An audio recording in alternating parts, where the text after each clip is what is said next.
Black Star Network is here. Hold no punches. I'm real revolutionary right now. Support this man, Black Media. He makes sure that our stories are told.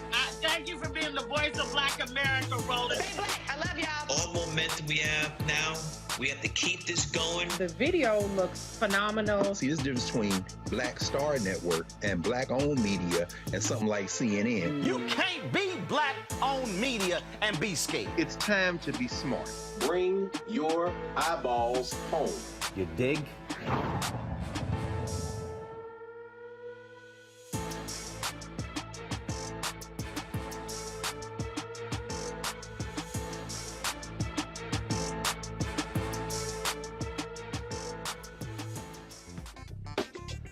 Today is Tuesday, July 12, 2022. Coming up on Roland Martin Unfiltered, streaming live on the Black Star Network. A new COVID variant, folks, is quickly spreading, causing serious health issues.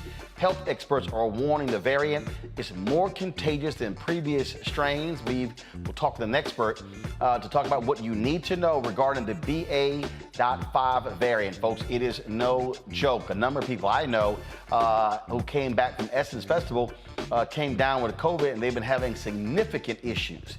The January 6 hearings continue today. The committee laid out the ties between Donald Trump and white extremist, white nationalist, white supremacist groups.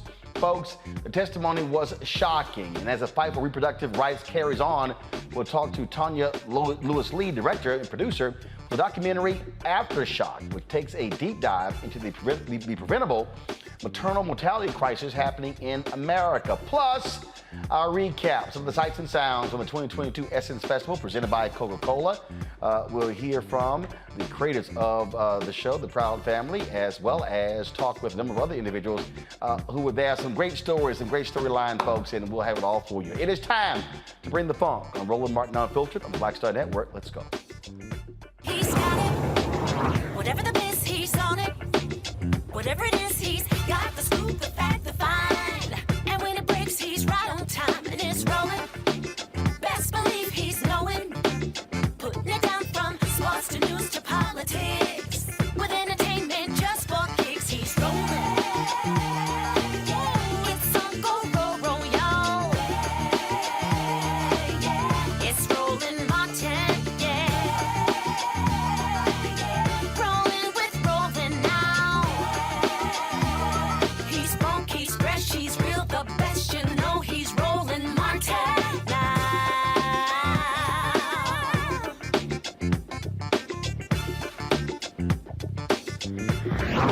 Martin.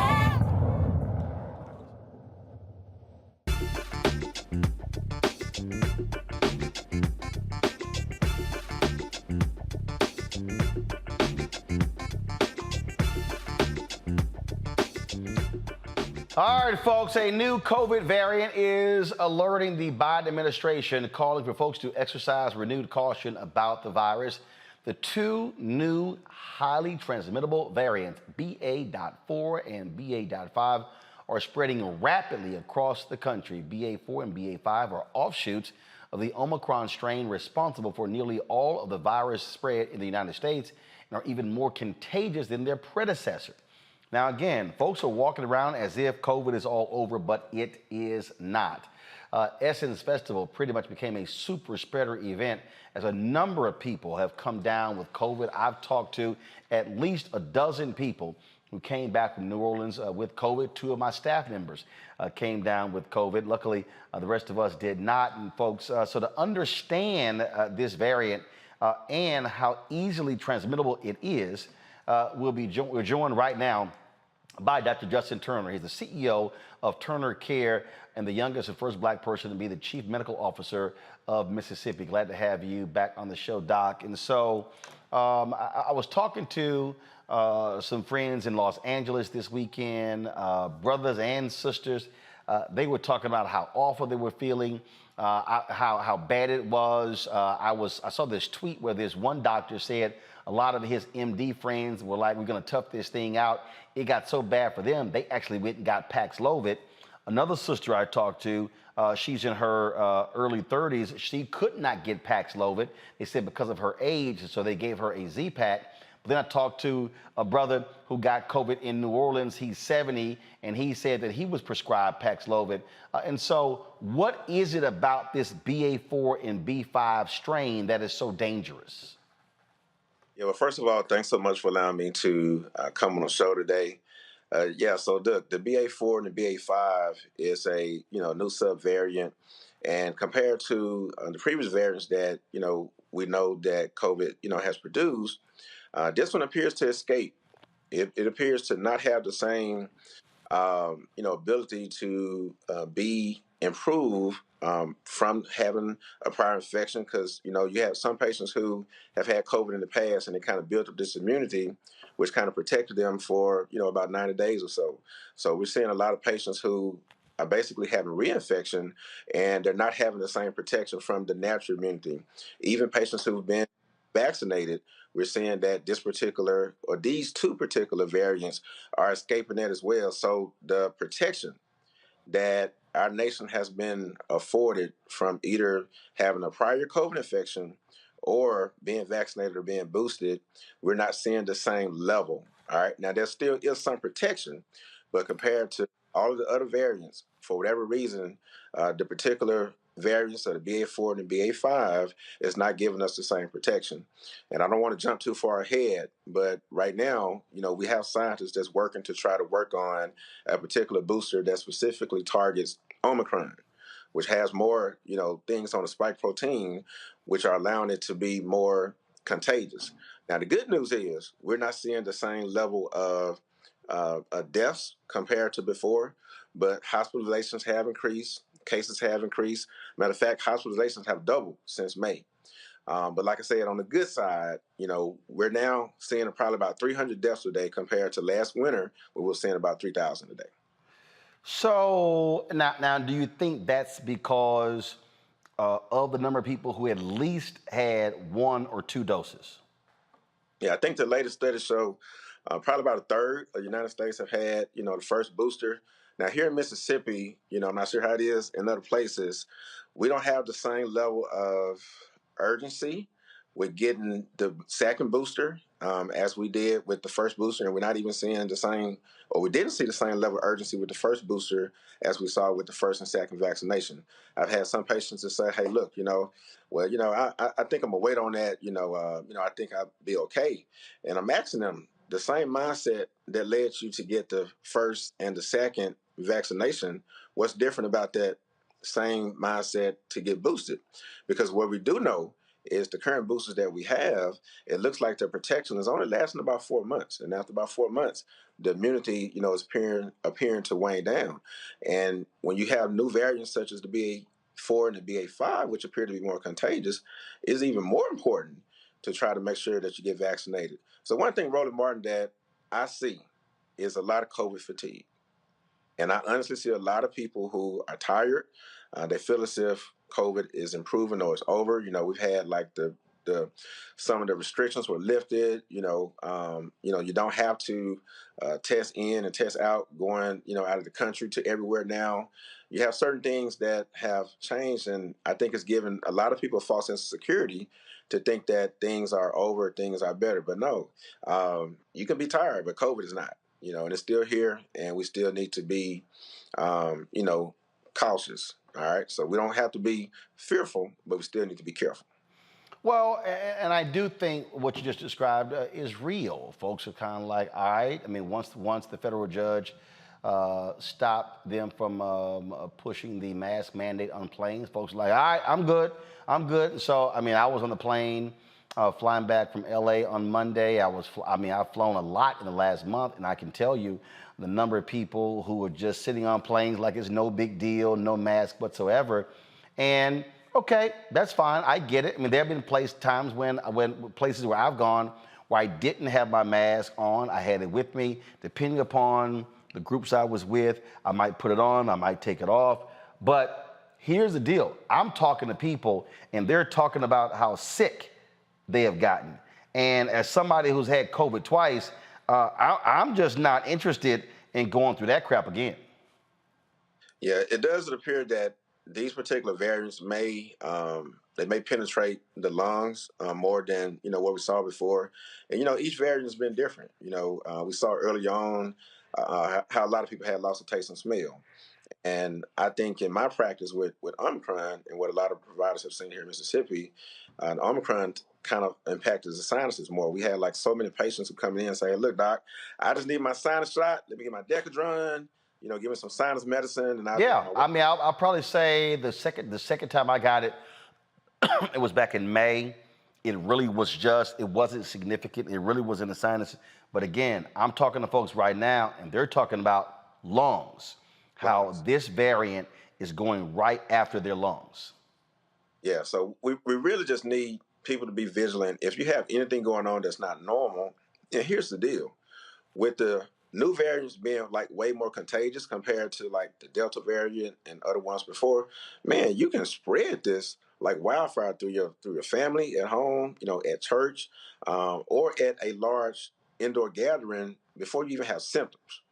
When you think about the incubation period and your level of being able to, spread this, I mean, it can happen before you even go get tested. And I unfortunately have had a lot of patients they've waited to like day 3, day 4, day 5 after trying stuff at home, and they're like, well, let me go and get tested. But by that time, they've already spread it to so many people. So like I said, we're fortunate right now because it doesn't appear to be as deadly as like the Delta variant. But who knows? Who knows what's going to happen in the fall? We don't know. So we just need anyone that's listening to know that if you have any symptoms at all, matter of fact, go ahead and get tested. Now, fortunately, compared to last year, a lot of people have access to your home COVID tests. If you hadn't gotten them, go ahead and get those and go ahead and get tested. Especially the free ones the government is giving out.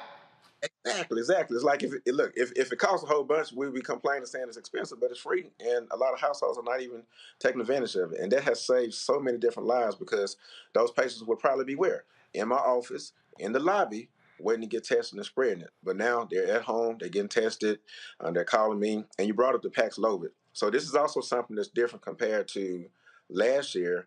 We have more medications out there that are helpful, and without trying to get too deep in the science, a lot of people are familiar with Tamiflu. So we know historically, anytime you get the flu, there's an antiviral called Tamiflu that you can take that works best if it's taken within 48 hours of your first symptoms. Well, Paxlovid and other antivirals are kind of similar to that. All right, so if you do get diagnosed with COVID, know that there are more options now compared to what we had, a year ago. And it's basically for people who have mild to moderate COVID and are at high risk of having, complications or being hospitalized. Everyone is not eligible for it, but talk to your doctor, all right? Not Google, not Facebook. Talk to your doctor to help determine if you're a candidate. Because like you said with your friend, Roland, everyone can't take it because there are some specific drug interactions that's out there. But, when I tell you that the alternative is so much worse as far as COVID, and not just COVID, a lot of people have long COVID. We're seeing anywhere from 10 to 30% of people who are diagnosed with COVID having problems 2, 3, 4 months down the road. And the more you get reinfected, like studies are showing that if you get COVID a second and a third time, you are at higher risk of having long COVID down the road and brain fog. I mean, I got people that are in high functioning executive positions that's like, doc, my clarity is not like it was before.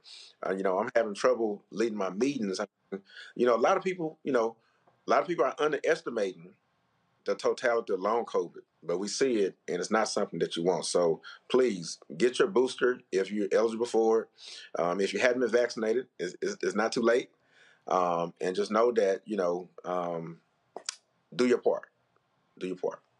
All right, then, Dr. Justin Turner, I certainly appreciate it. Thanks a lot. All right, have a good one. Thanks so much for having me. All right, going to bring in my, first of all, people to understand what's going on. The United States is reporting more than 90 million COVID cases, more than 1 million deaths since the pandemic start. The administration emphasizes the importance of getting booster shots and wearing masks indoors. Now, according to the organization Our World in Data, more than 200 million people, or 67% of the eligible vaccine population, are fully vaccinated. My panel, Dr. Mustafa Santiago Ali, former senior advisor for environmental justice at the EBA, Teresa Lundy, principal founder of TML Communications, Dr. Jason Nichols, Senior Lecturer, African American Studies, Department of University of Maryland, College Park. Glad to have all three of you here. Mustafa, what are you seeing out there? Are you seeing people that, frankly, after they dropped the mask mandate on airplanes, after they pretty much stopped them in stores, requiring showing boosters, showing vaccinations, requiring folks to get tested, that people are just sort of like, we cool, we chill, let's just go back to business as usual until they get sick? Yeah, that's exactly what's going on. You know, folks have gotten very lax. And, you know, unfortunately, the folks are still playing with their lives. Yes, less people are dying because we have so many tools to actually be able to deal with the variants that are out there. But, you know, just recently, 3 days ago, I have a good friend, her mother actually got COVID, and she's at the hospital. One of my concerns is the fact that sometimes we forget how many folks in our community died. Like about 145,000 of our folks died. And that's not even talking about all the folks who got infected. And then we have the infrastructure question as well. I appreciate Dr. Turner, but I'm also very aware that there have been a number of rural clinics and other healthcare facilities that have closed down over the last few years, even though we had an infusion of cash into that space. And then, as we all know, when you look around now, you no longer see the testing sites that were there. Luckily, we have the home testing, which is important. But if you get a positive there, then you need to be able to make it to a medical facility to make sure that you're validating that you actually have the virus. So we still inside of our community have a lot of disparities that are going on. And we just need to make sure that folks pay attention. Well, last time I was on an airplane a couple of weeks ago, well, I guess it was sooner than a couple of weeks ago, you know, no one was wearing a mask but two people, myself and one other person. So, you know, we just need to make sure that we're protecting our lives. We're valuable, and we need to honor that. Look, I know someone, a well-known person, Teresa, got COVID, and they're having issues walking. This person is one of our seniors. And was vaxxed and avoided for quite some time, but finally got it. Spent a week in the hospital. I mean, I keep telling people, man, this is not anything to play with. Yeah, I mean, if people haven't seen the signs, you know, early on of when millions of people are dying across the globe, just because the mainstream media is not talking about it or putting it up in the lower thirds or in the midst of a television segment, that does not mean that the virus is not here and is still prevalent.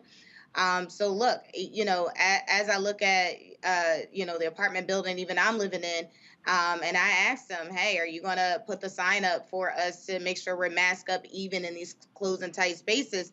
And they're, you know, going with the same local ordinance that is saying it's not a mandate and allowing people to make their choices.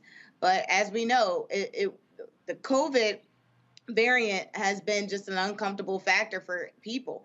And so sometimes that mandate does make sense. Doesn't matter how unpopular it is, but it does save lives. And so I know myself, I just made an appointment to get a dual vaccination. Well, I'm already dual, so I guess quadruple vaccination, just to ensure to make sure that the vaccine is not wearing off. Because again, this is new information. This is the new variant, and it's carrying something that I do not know. So I'd rather just be safe in the later round. Jason, give me a sense of what's happening on your college campus. Are students still taking it seriously, or are they, like a lot of other people, just, hey, strolling through like it's no big deal? So we still have an indoor mask mandate, and I walked into the building, and to be honest, Roland, I had forgotten my own mask, and so I had to go to some other office and get a mask, and then I walked into the classroom, and I'd say about half of the students were wearing masks and half of them weren't. And so I asked them about it, and you know, a lot of them just were like, you know, they weren't necessarily thinking about COVID or afraid of COVID. So I think we've lost a lot of the vigilance, and I think that what Dr. Turner was saying about COVID fatigue, I know physicians who are fatigued from COVID and don't want to wear masks anymore. So it's really something that I'm glad you're talking about right now, reminding us to be vigilant, because I think a lot of us have been wearing masks for a long time. The government said we don't have to wear masks, so we kind of flung them away and thought that this is over. and that's not the case.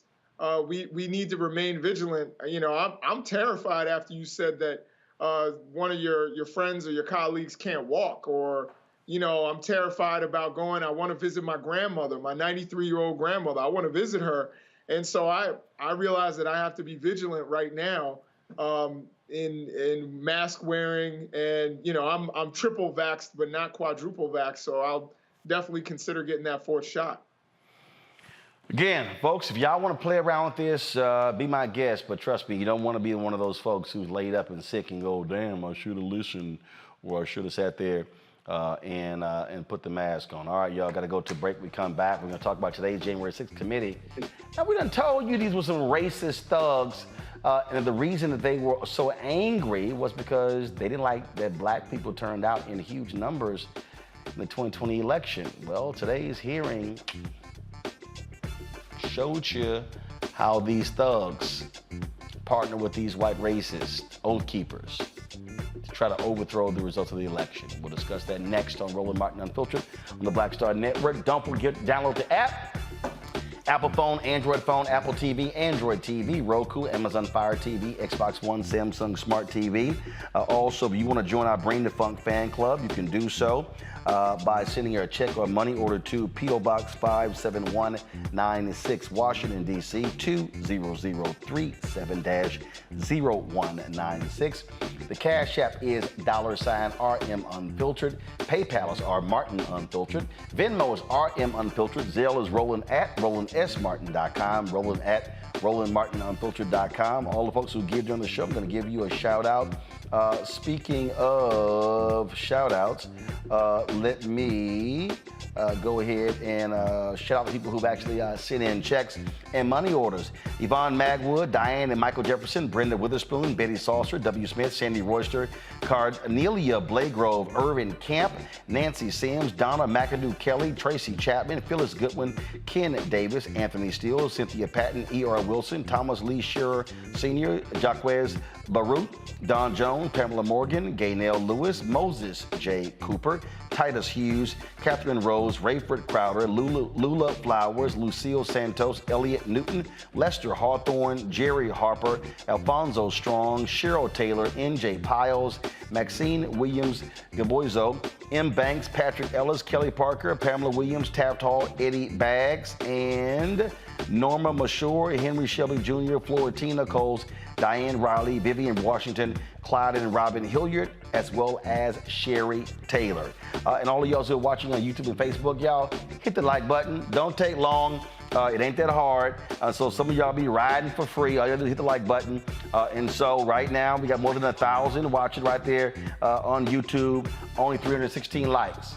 If 1,000 y'all are watching, why in the hell we need 1,000 likes? Hit the button. All right, let me go to the break. Back in a moment. Of course, I looked up to Spike Lee. Of course, who didn't? I mean, he's a genius. But then also, I was this kid from Brooklyn, right? That felt like, you know, give me my damn respect. I made this, this creative art, right, that people are responding to, and it would have been great if we had the opportunity to sit one-on-one. Hold on one second. Okay. Spike. What's up, baby? So I'm in LA right now. I got a one-on-one series with my network, Black Star Network. And I'm interviewing Maddie Rich. I appreciate that, bro. That's a big moment, man. That was like, man, that was good. Got me all choked up. That's good. Well, I'm all about connecting. Appreciate that, bro.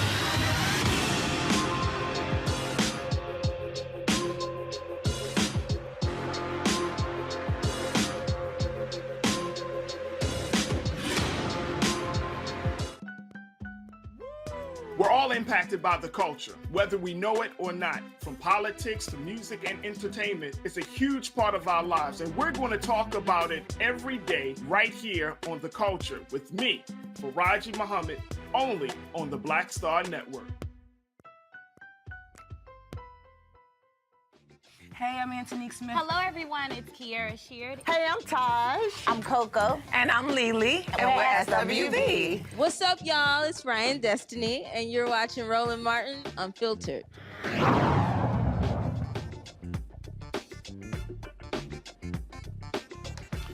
All right, folks, the January 6th committee laid out what they believe to be the origins of the violence at the U.S. Capitol that took place on January 6, 2021. Today, members of the committee used video testimony and live witnesses to describe what Donald Trump did in his call to action in a December tweet. Plans by far-right white extremist groups to descend on Washington like the Oath Keepers and efforts by the White House advisors to urge Trump to drop his false claims of election fraud. The hearings began with Chairman Benny Thompson. Good afternoon. When I think about the most basic way to explain the importance of elections in the United States, there's a phrase that always comes to mind. It may sound straightforward, but it's meaningful. We settle our differences at the ballot box. Sometimes my choice prevails, sometimes yours does, but it's that simple. We cast our votes, we count the votes. If something seems off with the results, we can challenge them in court, and then we accept the results. When you're on the losing side, that doesn't mean you have to be happy about it. And in the United States, there's plenty you can do and say so. You can protest, you can organize, you can get ready for the next election to try to make sure your side has a better chance the next time the people settle their differences at the ballot box. But you can't turn violent. You can't try to achieve your desired outcome through force or harassment or intimidation. Any real leader who sees their supporters going down that path, approaching that line, has a responsibility to say, stop. We gave it our best. We came up short. We try again next time, because we settle our differences at the ballot box. On December 14th, 2020, the presidential election was officially over. The Electoral College had cast its vote. Joe Biden was the president-elect of the United States. By that point, many of Donald Trump's supporters were already convinced that the election had been stolen, because that's what Donald Trump had been telling them. So what Donald Trump was required to do in that moment, what would have been required of any American leader, was to say, we did our best and we came up short. He went the opposite way. He seized on the anger he had already stoked among his most loyal supporters, and as they approached the line, he didn't wave them off, he urged them on.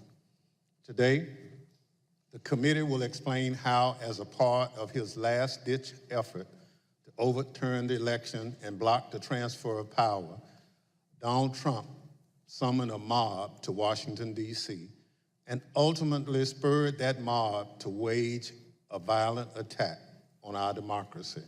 Now, you might remember, again, Donald Trump made his call to action, and it was followed and echoed by many of his nutcase followers. Saturday, December 19th, the year is 2020, and one of the most historic events in American history has just taken place.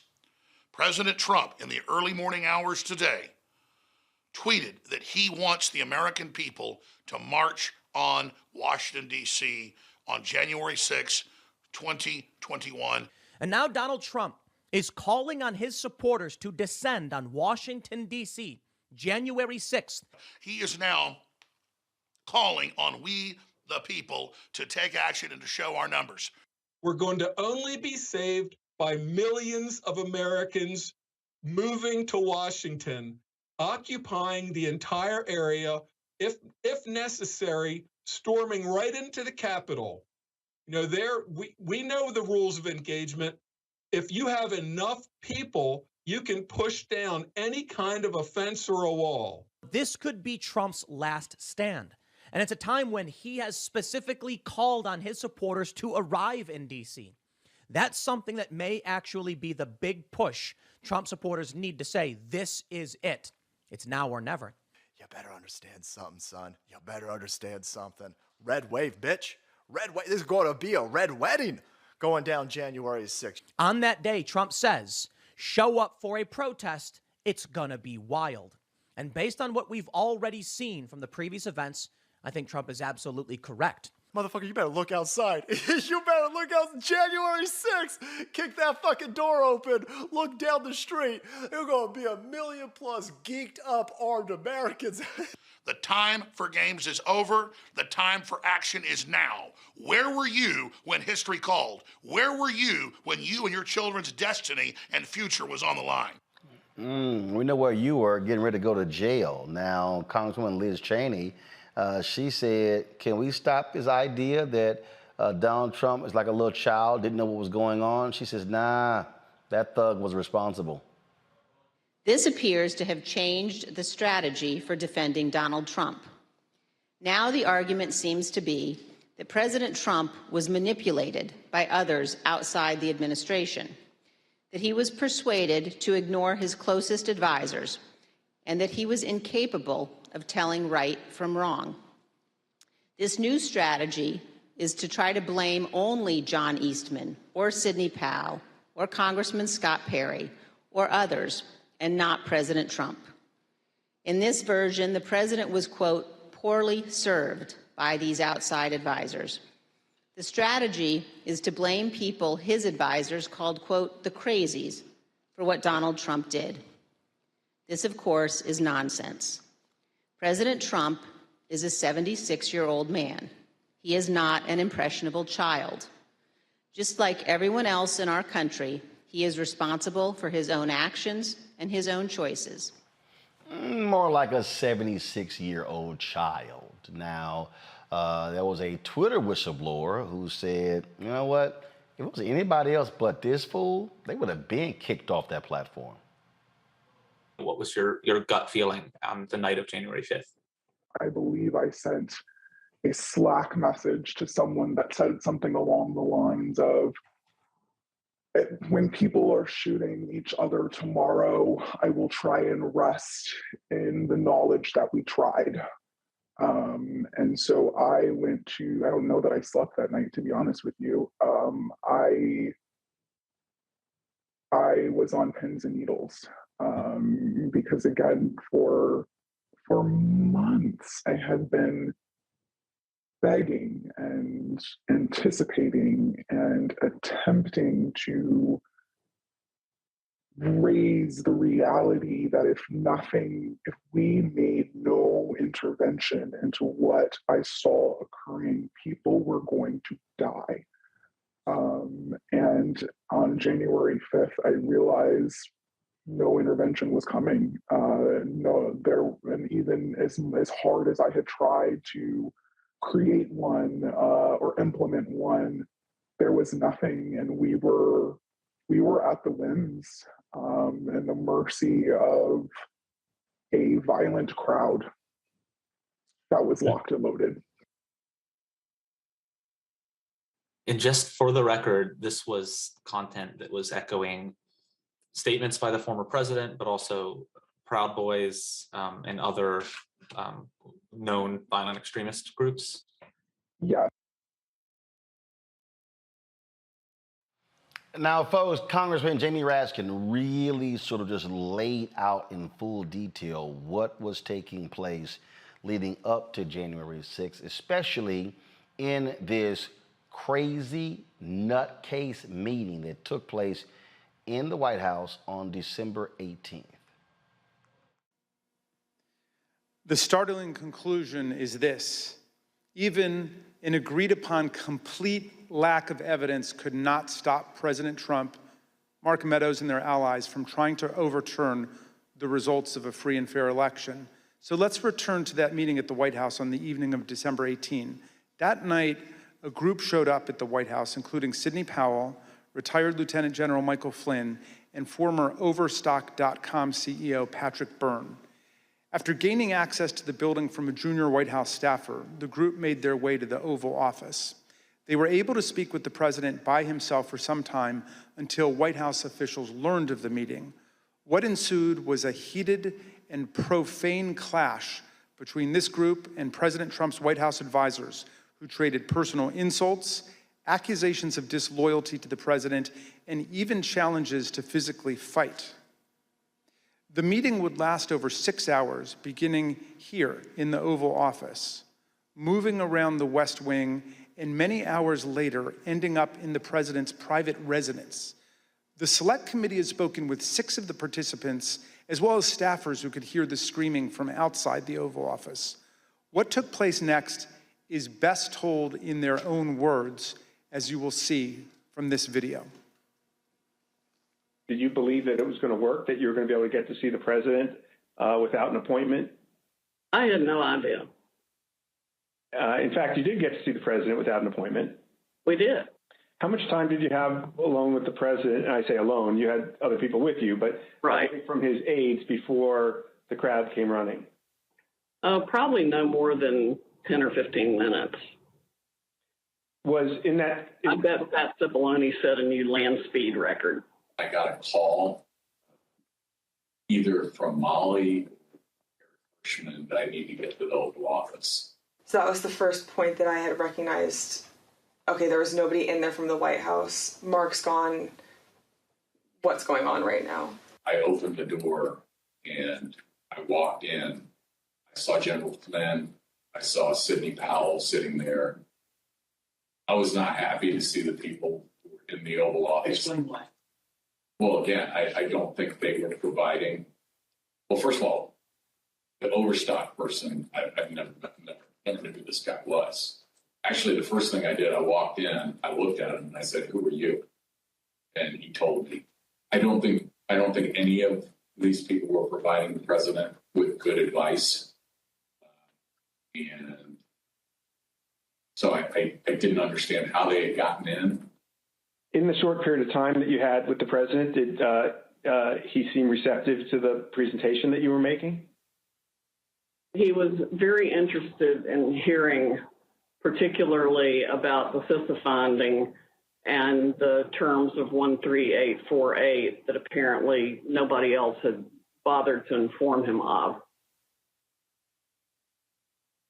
I was asking, like, you claiming the Democrats were working with Hugo Chavez, Venezuelans, and whomever else. And at one point,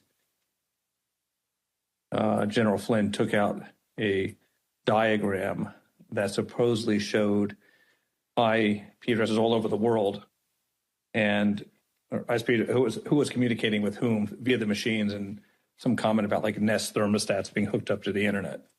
So it's been reported that during this meeting, Ms. Powell talked about Dominion voting machines and made various election fraud claims that involve foreign countries such as Venezuela, Iran, and China. Is that accurate? Sure. Was the meeting tense? Oh, yeah. It was not a casual meeting. Explain. I mean, at times there were people shouting at each other, hurling insults at each other. It wasn't just sort of people sitting around on a couch, like, chit-chatting. Do you recall whether he raised to Ms. Powell the fact that she and the campaign had lost all of the 60 cases that they had brought in litigation? Yes, he raised that. And what was the response? I don't remember what she said. I don't think it was a good response. Cipollone and Hirschman and whoever the other guy was showed nothing but contempt and disdain of the president. Yeah, I remember the three of them were really sort of forcefully attacking me verbally. Derek, and we were pushing back, and we were asking one simple question as a general matter. Where is the evidence?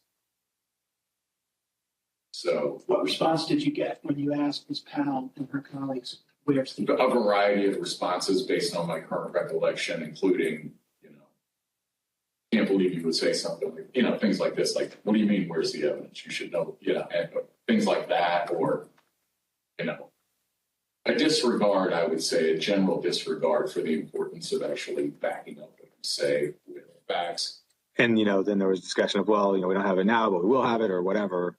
I mean, if it had been me sitting in his chair, I would have fired all of them that night and had them escorted out of the building. But Derek and I both challenged what she was saying. And She says, well, the judges are corrupt. And I was like, everyone? Every single case that you've done in the country you guys lost, every one of them is corrupt, even the ones we appointed? And I'm being nice. I was much more harsh to her. So one of the other things that's been reported that was said during this meeting was that President Trump told White House lawyers, Mr. Hirschman and Mr. Cipollone, that they weren't offering him any solutions, but Ms. Powell and others were. So why not try what Ms. Powell and others were proposing? Do you remember anything along those lines being said by President Trump? I do. That sounds right. I think that it got to the point where the screaming was completely out there. I mean, you got people walk in, it was late at night, it had been a long day, and what they were proposing, I thought was nuts. I'm gonna categorically describe it as, you guys are not tough enough. Or maybe I put it another way, you're a bunch of pussies. Excuse the expression, but I'm almost certain the word was used. Flynn screamed at me that I was a quitter and everything, kept on standing up and turning around and screaming at me. And at a certain point, I had it with him. So I yelled back. Either come over or sit your effing ass back down. The president and the White House team went upstairs to the residence, but to the public part of the residence, the big parlor where you can have meetings in the conference room. Oval? They call it the yellow oval? Yes, exactly, the yellow Oval Office. I always called it the upper. And I'm not exactly sure where the Sydney group went. I think maybe the Roosevelt room. And I stayed in the cabinet room, which is kind of cool. I really like that. All by myself. At the end of the day, we landed where we started the meeting, at least from a structural standpoint, which was Sidney Powell was fighting, Mike Flynn was fighting. They were looking for avenues that would result in President Trump remaining President Trump for a second term. The meeting finally ended after midnight. Here are text messages sent by Cassidy Hutchinson during and after the meeting. As you can see, Ms. Hutchinson reported that the meeting in the West Wing was unhinged. The meeting finally broke up after midnight during the early morning of December 19. Cassidy Hutchinson captured the moment of Mark Meadows escorting Rudy Giuliani off the White House grounds to, quote, make sure he didn't wander back into the mansion. Certain accounts of this meeting indicate that President Trump actually granted Ms. Powell's security clearance and appointed her to a somewhat ill-defined position of special counsel. All right, y'all, we got more. Stephen Ayers at Races, he was with the Oath Keepers. He talked about really what they really are. Sometimes we say, get the popcorn. I'm like, no, we gotta get the salad. So please, show more. Mr. Van Tatenhove, can you help us understand who the Oath Keepers are? I can, thank you. My time with the Oath Keepers began back at Bundy Ranch with that first standoff when I went to cover them as an independent journalist. I then subsequently covered two more standoffs, the Sugar Pine Mine standoff and the White Hope Mine standoff. It was at that time that I was offered a job as national media director and an associate editor for the webpage. So I spent a few years with the Oath Keepers, and I can tell you that they may not like to call themselves a militia, but they are. They're a violent militia, and they are largely Stewart Rhodes.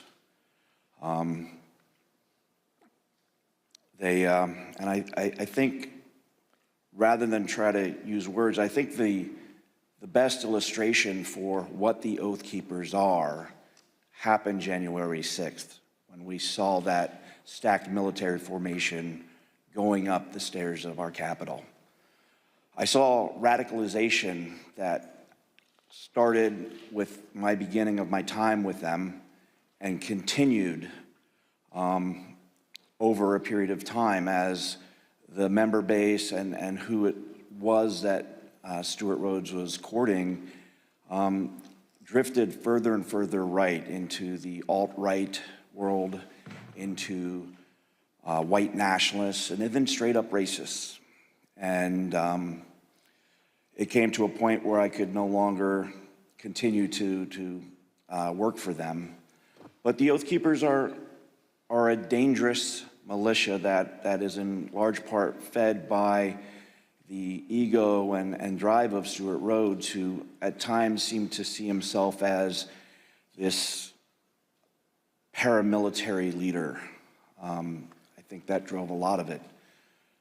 So, in my opinion, the Oath Keepers are a very dangerous organization. Well, thank you very much. So Brad Parscale, who ran Donald Trump's campaign, he was texting a little shoplifter, Katrina Pierce, you know, the crazy black woman. If you want to see how they really feel about letting that fool get in the White House, listen to how they broke down what he tweeted, what he texted. Trump's former manager, Brad Parscale, recognized the impact of the speech immediately. And this is what he said on January 6th in excerpts from text messages to Katrina Pearson. Mr. Parscale said, quote, "This is about Trump pushing for uncertainty in our country, a sitting president asking for civil war." And then when he said, "This week I feel guilty for helping him win," Katrina Pearson responded, "You did what you felt right at the time, and therefore it was right." Mr. Parscale added, "Yeah, but a woman is dead. And yeah, if I was Trump and I knew my rhetoric killed someone." When Ms. Pearson replied, "It wasn't the rhetoric," Mr. Parscale said, "Katrina, yes, it was." Thank you, Mr. Chairman. I yield back. President Trump's former campaign manager, Brad Parscale, recognized the impact of the speech immediately. And this is what he said on January 6th in excerpts from text messages to Katrina Pearson. Jason, any Republican who continues to stand with this man is an absolute idiot and, frankly, a traitor to the country.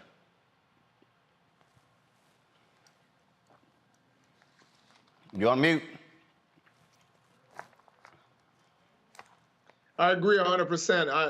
What terrifies me is that I don't think that, if this had happened 30 years ago, the entire country would have been fixated on it. There would not have even been a discussion about Donald Trump potentially being president in 2024. But here we are, where people choose what they want to pay attention to, what they think is relevant, whom they believe. Even with a mountain of evidence in their face, they find some sort of cognitive dissonance in order to dismiss it. And we could very well, unfortunately, although the polls say that Biden beats Trump narrowly, and that Vice President Kamala Harris, if she is thrust into that role, beats Trump narrowly, that we could have another Trump presidency. To me, that's terrifying. And I think you're going to see, a lot of these people who have testified to the truth, they're going to be torn down, they're going to be torn apart, they're going to be called rhinos. And it's really a unique time in history. And I don't know exactly what the future holds, but it's terrifying that people aren't paying attention to this. I think you are, I think I am, I think the other panelists are, I think your viewers are, but there are millions upon millions of people who actually still believe, despite all of this evidence, despite the words of the people who were involved in this attempt to overthrow democracy, they still believe the election was stolen. I don't know what the answer to that is, and that's what's terrifying as an American. Well, Teresa, the only way you deal with that is for the Attorney General Merrick Garland to begin to indict folks, including Donald Trump, and hopefully that this grand jury in Atlanta will indict him, indict Lindsey Graham and others who chose to overthrow the election because they were pissed off that black people voted in Atlanta, Philadelphia, Milwaukee, and Detroit. You're absolutely right. This is where the justice system actually takes its place, and not only American democracy, but also the law. And so, looking forward to hearing those rollouts. I think right after the January 6th hearings, we should be hearing what some of those charges are looking like. I think it was definitely a shock factor of what's been happening with some of the subpoenas that's been coming out. But it looks like people are now changing their minds and starting to change their story. And they're understanding that, look, Trump actually lost. And thus there is no more backing. And we have to figure out what our next steps is. Sometimes it's just not a book or a podcast. Sometimes it's just telling the truth and shaming the devil. Mustafa, it's very simple. These people cannot be near anywhere elected office, and there must be far more aggressive action being taken against everyone involved. Without a doubt. It's interesting what Jason and Teresa shared. All of that is correct, but it's even deeper than that. You got to really understand the dynamics that are playing out. Trump wanted to have a civil war, if you will, and he felt that he could control that civil war and that he would be the only one who would be able to stop it. So then folks would gravitate once again to him and see him as a savior. So let's unpack that a bit further. We know that when you're looking at folks like the Oath Keepers and these other groups, the Proud Boys, there are over 300 militia organizations in the United States of America right now today. That's the conservative number. There are 20,000 members who are part of that. We also know that folks who participated in the January 6th insurrection brought guns, and now we've also heard testimony that there were explosives that were a part of that. So when you have that depth of planning, that folks were very serious about this, but they knew that they couldn't do it by themselves, so they needed folks inside the White House and other politicians to be able to achieve the goals that they have had for a long time. If you go and look at their manifestos and these other types of things, they're very clear about the things they want to do. Indeed. All right, folks, got to go to break. When we come back, we're going to talk with Tonya Lewis Lee. She is working on she's a documentary that is important. I keep telling y'all, these fake conservatives keep saying they're pro-life, but y'all notice they never say a damn thing about the high incidence of black women having issues when it comes to children. Is that also life? We'll talk about her documentary next on Roland Martin Unfiltered right here on the Black Star Network.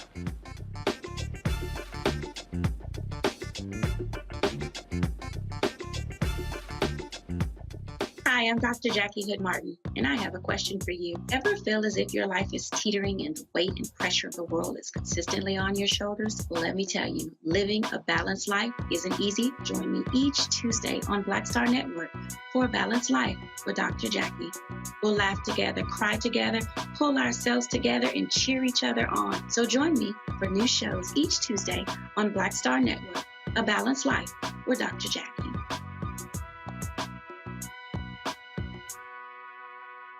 Pull up a chair, take your seat. The Black Tape with me, Dr. Greg Carr, here on the Black Star Network. Every week, we'll take a deeper dive into the world we're living in. Join the conversation only on the Black Star Network. I'm Deion Cole, and you're watching Roland Martin Unfiltered. Stay woke.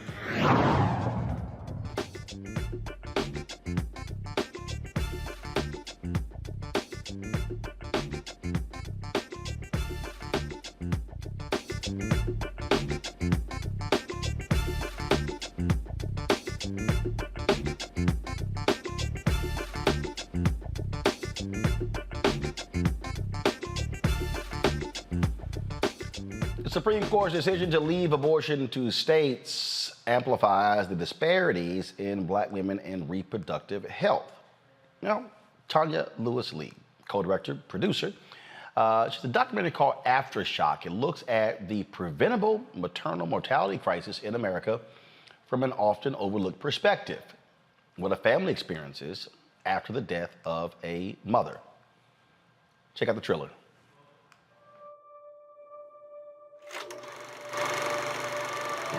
My daughter's story is loud, colorful, and artful. It's a girl! She was awake, aware, and active. And yet she still died. After she gave birth, Shamani was complaining that she had really sharp chest pains. The ambulance came. I'm telling them the symptoms. Is she on drugs? Next set of people come in. Is she on drugs? They kept asking her mother, is she on any drugs? I'm like, do y'all talk? We waited a solid 12 hours. She's gone. Black women are 4 times more likely to die than their white counterparts with the same symptoms. Why is that? This is a growing epidemic in our community. Hundreds and thousands of men are going through this same situation. Oh, you couldn't tell me that I wouldn't be there. I've never lived in this house without her. You just got to keep pushing forward. I can't let Amber be another statistic. I had a plan, I had it mapped out. If these numbers were flipped around and white women were dying at the rate that black women are dying, it would be a national crisis. We fight against maternal morbidity event by event in order to create change. We can turn our pain into power and make something of this. Shamani Gibson, we hear you, we see you. I planned on spending a lifetime with Amber. I wanted to give her my life. This way, I'm still going to. Sometimes The revolution will be tweeted, Instagram, Facebook. This fight is not over. When black mothers die, there's a ripple effect. We call it Aftershock. Tonya, welcome back to Roland Martin Unfiltered. I was participating in a doc by Ben Watson. Ben Watson, former NFL player. And this very issue I raised with him. I said, when I hear these pro-lifers talk about this issue, I don't hear them talking about what you have in this documentary. I say, I don't hear them talking about these mortality issues in Mississippi, in Alabama, in Tennessee, in Texas, in Arkansas.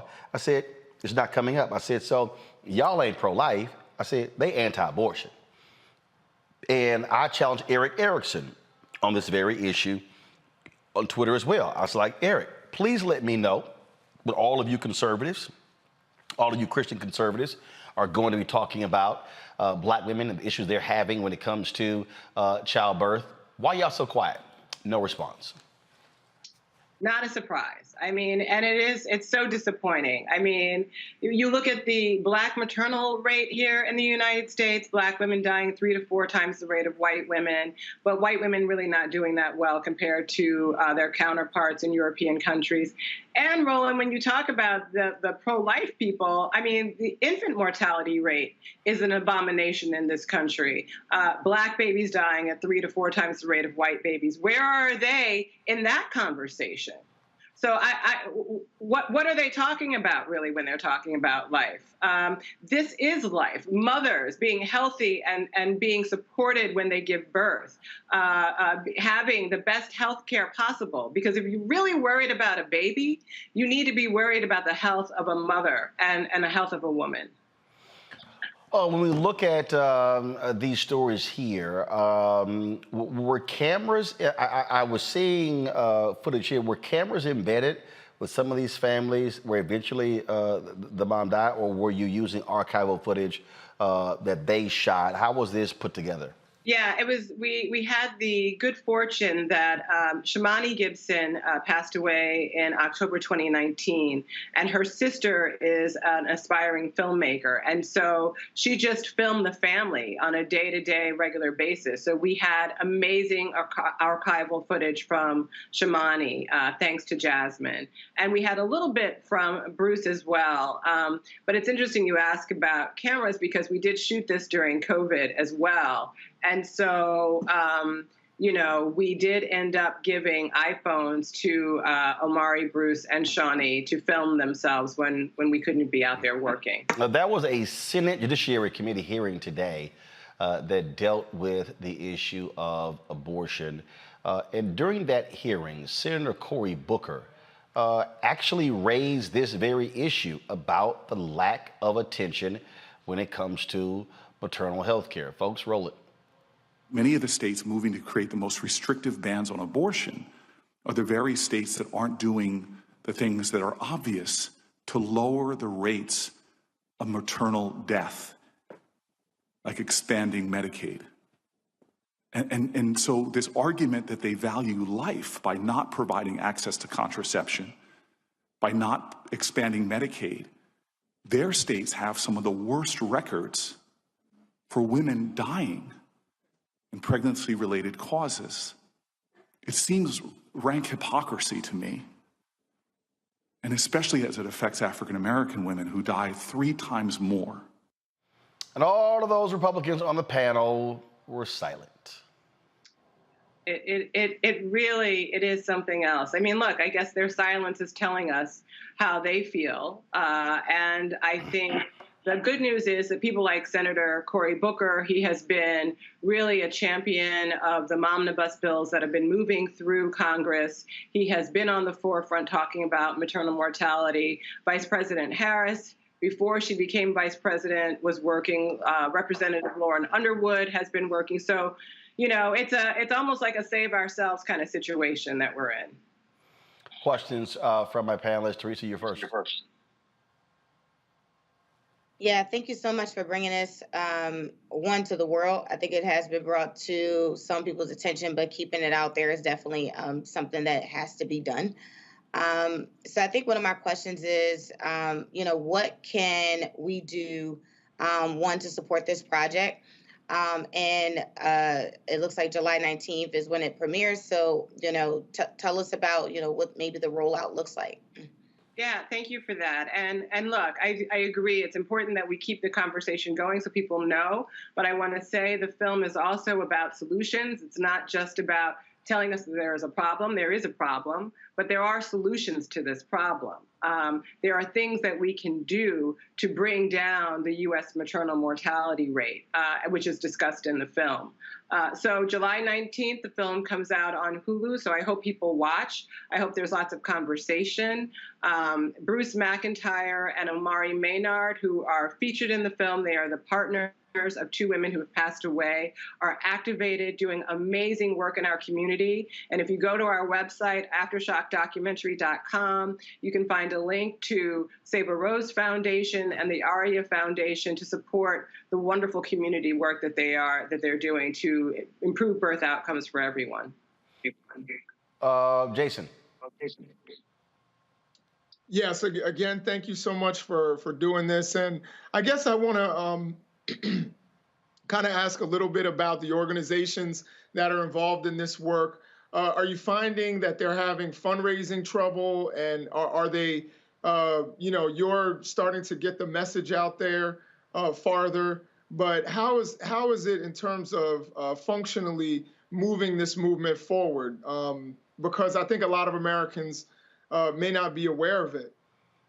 Yeah, I mean, there are some amazing reproductive rights warriors out there, reproductive rights justice warriors out there who are doing awesome work.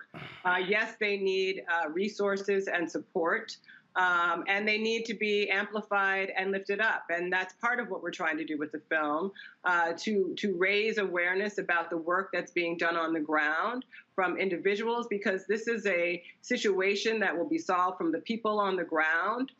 So you have people like Kimberly Seals-Allers, who has her Earth app, which is an app that basically rates doctors and hospitals for the care that Black women receive when they go in for maternal care. And she's gotten some funding, but it's Earth spelled without, it's like birth without the B. You can check her out, see her work. There are people like Chanel Portia Albert, who is a doula in Brooklyn, who does great community work. And again, of course, Bruce and Omari and Shawnee, who Bruce is bringing a birthing center to the Bronx. He has a womb bus that's traveling around. So, you know, the word is getting out there, and I think people are finding ways to be supportive. But, you know, I think we all need to keep our ear to the ground and try to support and amplify those people who are doing the work as much as we can. Mustafa. Yeah, thank you for Aftershock. When I was in grad school, I actually worked on low birth weight babies and premature babies, and I noticed a difference between Black babies and lower wealth white women's babies and the losses that were going on, those types of things. My question is, when institutional racism is, woven throughout so many different types of things, what's our pathway forward? Is it through legislation? Is it through other sets of actions? What wisdom have you been able to garner through the work that you're doing? Yeah, I think it's an all hands on deck situation. I think that within the system, obviously, there are problems and there need to be fixes. I will say that the United States is the only industrialized nation that does not have midwifery at the center of women's health care. And the outcomes are better in other industrialized nations because they use midwives. The fact that midwives are not central to American women's healthcare is based on a racist premise. So we can do work to raise awareness about midwives, bringing midwives into the mix. Doulas are being more recognized, and we can bring them more into the mix. But really, I think generally what needs to happen is there needs to be a shift in our culture and the way we think about birthing. And women need to think about and realize that we have choice in the way we birth. You don't have to birth in a hospital, but if you want to birth in the hospital and that's where you feel like you want to be, in a hospital with a doctor, you should have the choice to be able to do that. If you want to birth in a birthing center with a midwife and a doula, you should be able to do that. If you want to birth at home with a midwife and a doula and a doctor on call, you should be able to do that. So I think it's about how we really think about birth in this country and figure out how we bring more doulas, midwives, and quite frankly, Black doulas, Black midwives, and Black OBs into the workforce. All right. Again, it premieres Tuesday, July 19th on Onyx Hulu. And so we certainly appreciate Tonya Lewis Lee for joining us. Always good to see you. Always great to see you too, Roland. Thank you so much. All right, take care. All right, folks, got to go to a break. More on Roland Martin Unfiltered when we return. Don't forget, you can support us in what we do. Download the Black Star Network app. All platforms, Apple TV, Android TV, Apple TV, Android TV, Apple phone, Android phone, Roku, Amazon Fire TV, Xbox One, Samsung Smart TV. And of course, you can join our Bring the Funk fan club where your dollars go to support this show and what we do. Check some money orders. Go to P.O. Box 57196, Washington, D.C. 20037-0196. The Cash App is $RM Unfiltered. PayPal is R Martin Unfiltered. Venmo is RM Unfiltered. Zelle is Roland at RolandSMartin.com. Roland at RolandMartinUnfiltered.com. Alexander Thomas, we certainly appreciate your contribution to the fan club. Let me also thank here. Give me 1 second. I got a couple of more. Pull it right here. Let's see here. Mr. Williams gave another donation here. I certainly appreciate it. Jerry Williams, thank you so very much for that, Jerry. And so again, those of you give during the show, I will be sure to give you a shout out right here. I'll be back in a moment. I'm Deborah Owens, America's Wealth Coach. And on the next Get Wealthy, have you heard that it's not how much you earn, but how much you keep that matters? Well, the secret to building wealth could be hidden in our tax code. That's right. Joining me on the next Get Wealthy is someone who calls herself the gatekeeper to the IRS. And she's going to be sharing the secrets and strategies you need to know, whether you're a business owner or an individual, how you can get wealthy. That's right here, only on Black Star Network. What's going on? This is Tobias Trevelyan. Hey, I'm Amber Stevens-West. Yo, what up, y'all? This is Jay Ellis, and you're watching Roland Martin Unfiltered.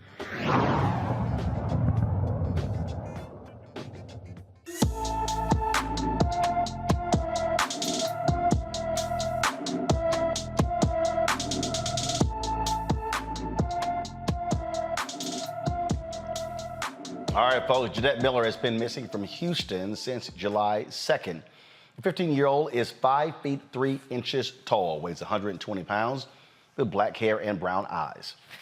Jeanette wears braces, has a nose piercing, and has a tattoo on her left upper chest of 382814. Anyone with information about Jeanette Miller should please call the Harris County Sheriff's Office at 713-221-6000. Again, 221-6000. Buffalo's Tops grocery store will reopen to the public this week for the first time since the mass shooting that killed 10 people in May. Company officials will have a moment of silence and prayer on Thursday, exactly 2 months from the day of the mass shooting, to honor the victims and employees who were impacted. The company's president ordered the store emptied of its products and equipment. The store will officially reopen its doors with a different look and feel on Friday. Store employees who do not feel comfortable returning to the Jefferson Avenue location will have the option to relocate to a different store. It's a hard call. We saw, Teresa, after Sandy Hook, where they literally tore down that particular school and had it rebuilt. The issue you have here is it's a food desert. And so, in your mind, should that store reopen? And again, in the same, like literally it's the same building, it's the same everything. So your thoughts on that? Absolutely. It's already zoned as a supermarket. A tragedy happened. It's unfortunate that it happened. I think the moment of silence is the right thing to do. But again, we have to think about rebuilding, changing, and solutions. And part of it is we got to make sure that people don't starve. But we're also very cognitive of the situation that happened. And so, look, sometimes we need to memorialize, some of these situations in order to find better solutions to some of these problems. So yes, the supermarket should stay there, but people should, hopefully it comes to be maybe a time for unification as well. Jason. Yeah, I agree. I think it should open. I think there should be some way to memorialize what actually occurred in a way that can unify the community. I think that people can never forget what occurred there, and even the context in which it occurred. But I also think that people need a place to work. People need a place to be able to get their food, and we need to show the resolve that these people can't stop us. So I think it's important to reopen the store, allow for people to be able to get their groceries, but also remember always what occurred there. Mustafa. I would just add a couple of things. One, I hope that they continue to make sure that there's support, mental health support, not only for the folks who work in the store, but also for the surrounding community that also had to deal with the tragedy and the trauma. And then I also hope that they make sure there's a much stronger security, both in whether it's in the parking lot or inside. I think that may also help folks to feel more secure and safe in coming back. All right, folks, in Georgia, a black man is seeking legal action against police who attacked him with a canine. I warn you, the video you're about to see is graphic and disturbing. It came from the body camera footage of one of the cops. Travis Moya suffered 40 bite wounds and a concussion at the hands of Alpharetta police last July. Moya's wife, Cami, called 911 for a mental health crisis, incorrectly flagged for domestic violence. Moya was arrested for felony obstruction and was taken to a hospital before being booked into the Fulton County Jail. Moya's charges were dropped on June 29th.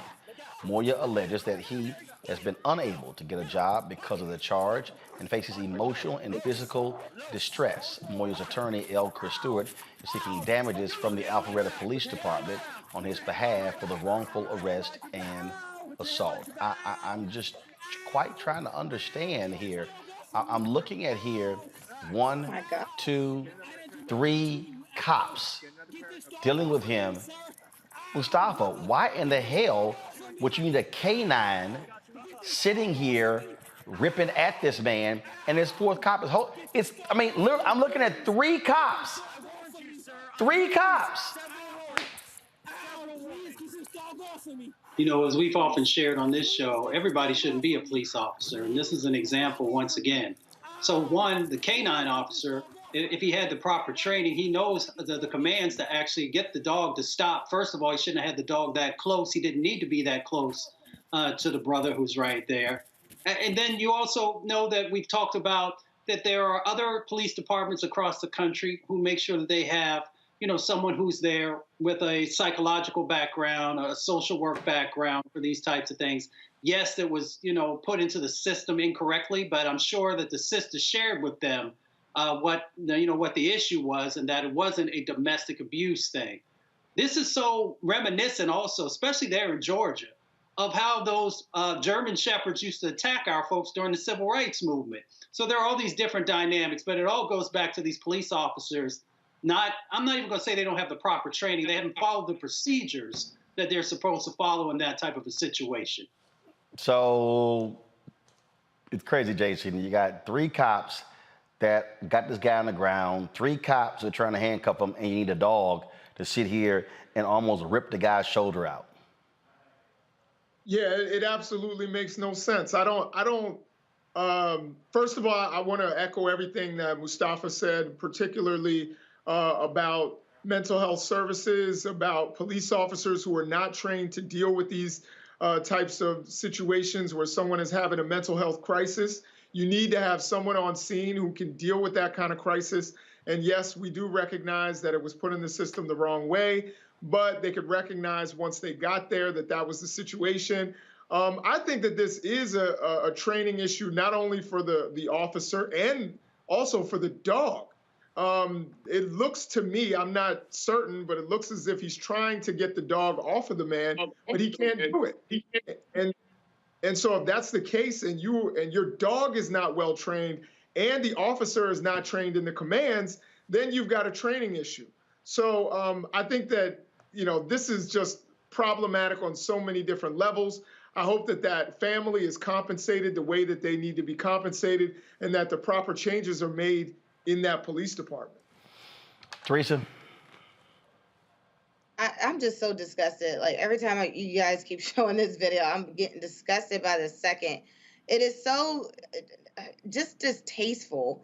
It seems like we don't want to go back to this motive of defunding the police, but we want to go back to the notion of national training across the board, from the canines to the police officers, and say, listen, you're not getting another dime until you start obeying the law, until you start obeying common practices and actually common decency. Half the time when police officers are showing up to your door, you're afraid. And really, it should be a feeling of mediation or some sort of solutions. But people are not feeling that. They're feeling fearful, and thus they're running. And because they're running, they're now getting shot 60 times. So it's just, it's just, I don't know. So now we got to say canines that are in police training now to get trained. So it's just one thing after the other. It's just a horrible situation. It is. All right, folks, the Pennsylvania town that hired the cop who killed Tamir Rice did not conduct a background check before giving Timothy Loman the job. Pennsylvania Attorney General Josh Shapiro said the Tioga Borough president violated Act 557, a law passed after the death of George Floyd to address the issue of officers fired for misconduct from getting rehired in a different jurisdiction. Shapiro stated that failure to run this required check erodes the public's faith in your leadership and the public's trust in the officer you ultimately select.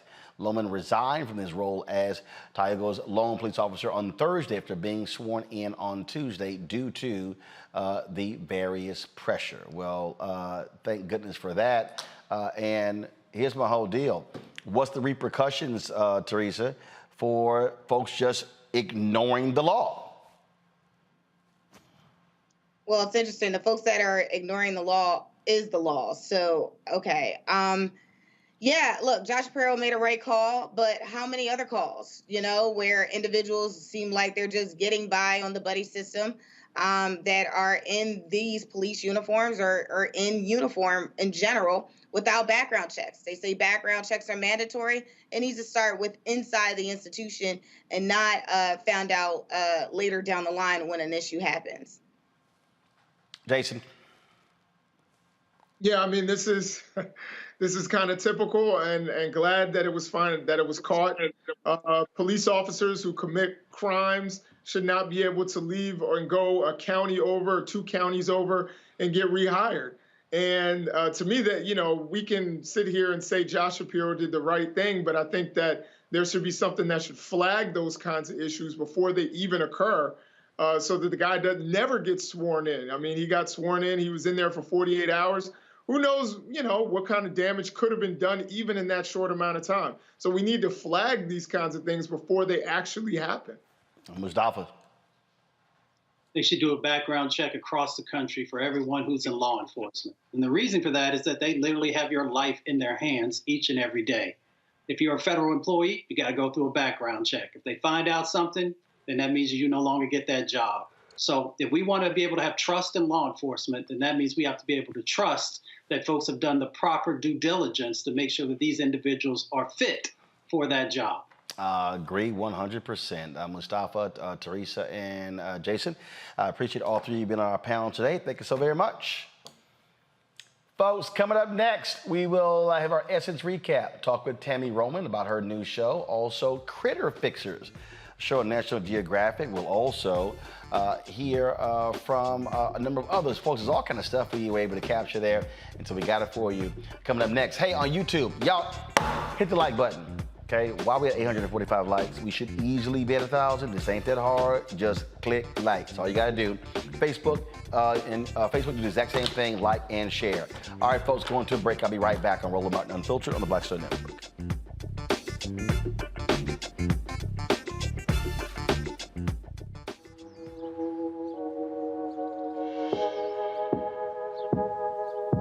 Hold fast to dreams. For if dreams die, life is a broken-winged bird that cannot fly. Hold fast to dreams. For when dreams go, life is a barren field, frozen with snow. Lots of oranges, half the sugar, 1,000% delicious. That's simple math. Say yes to simple. Made the simple way. With real lemon juice, 75% less sugar, and Say yes to simple.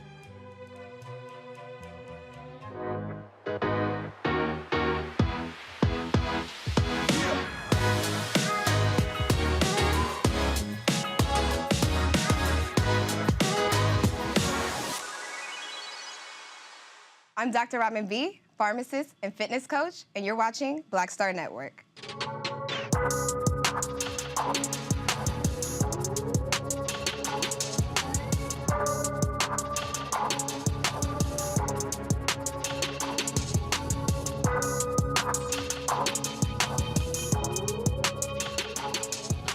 Folks, in New Orleans at Essence Festival 2022, we caught up with the creators of the animated series The Proud Family as they talked about the importance of being able to create this Black animated show, but also how they were able to empower Black people behind the scenes in the largely white world of animation.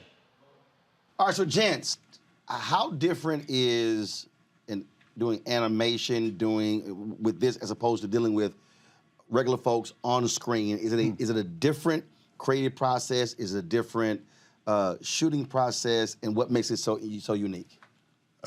Well, I think animation to me is like a puppet with 1,000 strings, you know, and we're all just one of those strings that we can control. You know, I do the writing, but the real magic happens with the animation, and that's what these guys are magicians, and so it's first of all, it takes 2 years for us to get an episode out the door. So that's one episode. Oh yeah, you should see our flow chart for our schedule. It goes 2 years out, and then after that point, we have one a week. Boom, boom, boom. You know, but 2 years for that first one to hit. Wow. Yeah. That's not a normal process.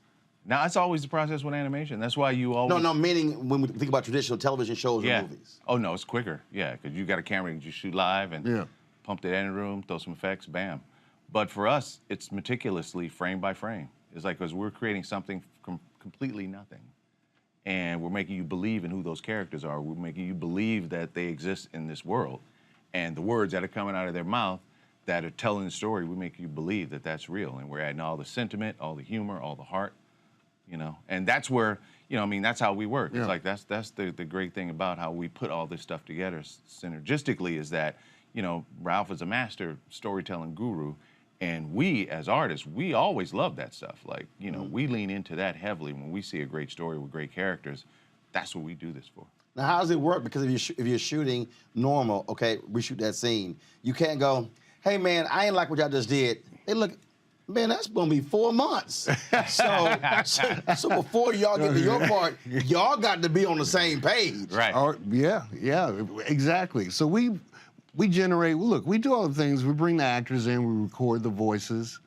And while we're recording the voices, the storyboard artists are starting to put together the storyboard, so we get them the real records real quick, just so they can be inspired by the vocal performances. And they put that together, and it's like a weird thing. For me, an animatic is like animation light. It's just where it's drawn in, but it's still moving. I thought it was a thing. I mean, for me, when I first started animation, I said, oh, we done. And Bruce said, no, man, that's an animatic. No color, ain't nothing on this shit. Ain't nothing cinematic on this shit. You like, it's a drawing. Right, yeah. But that was cool, that the fact that Ralph could actually watch that animatic and get the whole show from that. Because sometimes animatics don't deliver that. So the fact that he would see it and the whole crew would see it at its animatic phase is key for us, because now we just got to go in and really add those subtle nuances and all those little things that make it. First animation project? This Proud Family was very, 2001 when we first did the show, and actually we started in the late 1990s discussing it. It's the first time I've ever done animation. So obviously, again, you talked about him being the master, all his long story career, all winning the awards. Were you sort of like, damn, I'm getting hazed. This is a whole new thing. Because I mean, look, being new and different is different. Yeah. Well, it was new because coming from live action, I'm used to, you know, write the script, we talk to the actors and make it happen. So, but in animation, like I said, we write it, but really the majority of the work takes place with the animators. And animation and writers have had a division over the years. It goes back to Walt Disney. The reason why, you know, there's two different unions, because animators traditionally would write their own script. Right. You know, and so it was just a different process. Right. And so now we're coming in with sitcom writers, myself and my staff, and animators, and, you know, so there was a little bit of friction because we're going like, it should be this way, and people going, we don't care about the words. We're doing it this way. Dude, there was some furniture moving the first season of Proud Family back in 2001. Y'all need to call a Young or Bishop Jakes in. We need to drop some sage in the room. We're like, all right, let's start over, guys.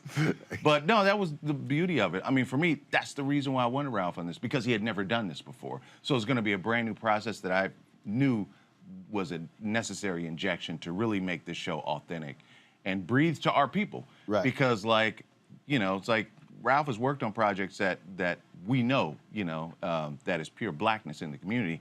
And I didn't want anything less. I mean, I wanted this show to breathe and read to us pure and authentic and real. All right. We can leave it there. We keep it black. Hey, man.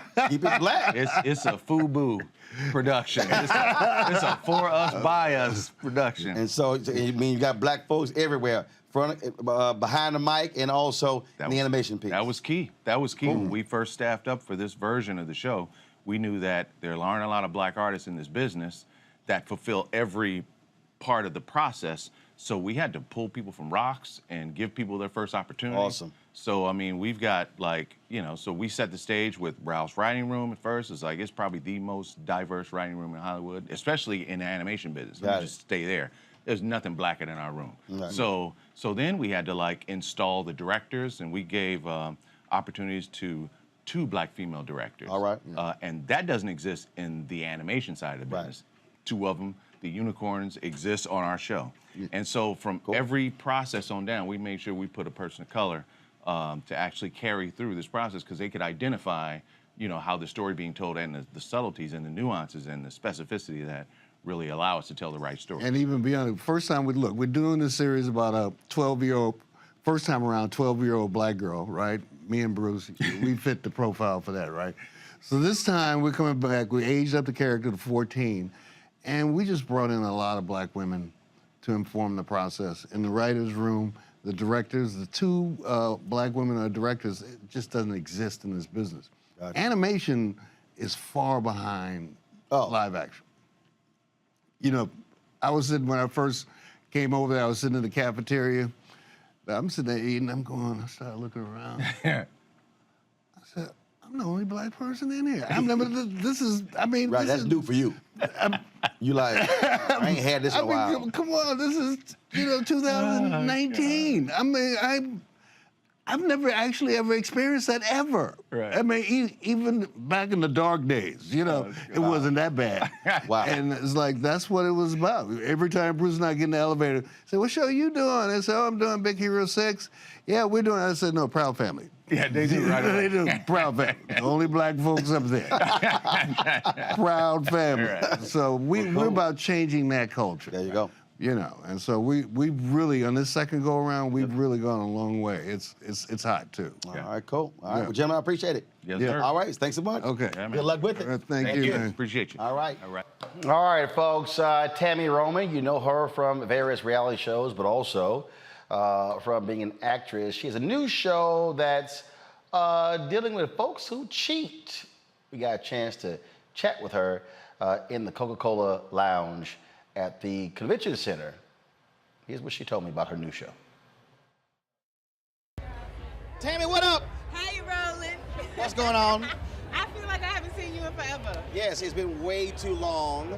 And of course, I still remember me, you, and Elise in Miami for the TV One deal. Yes, at ABFF. he wears his ascot.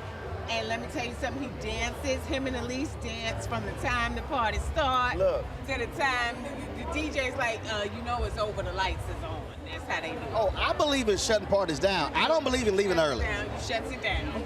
I believe in leaving early. So what's going on with you? What you working on? And also, you still living in my city?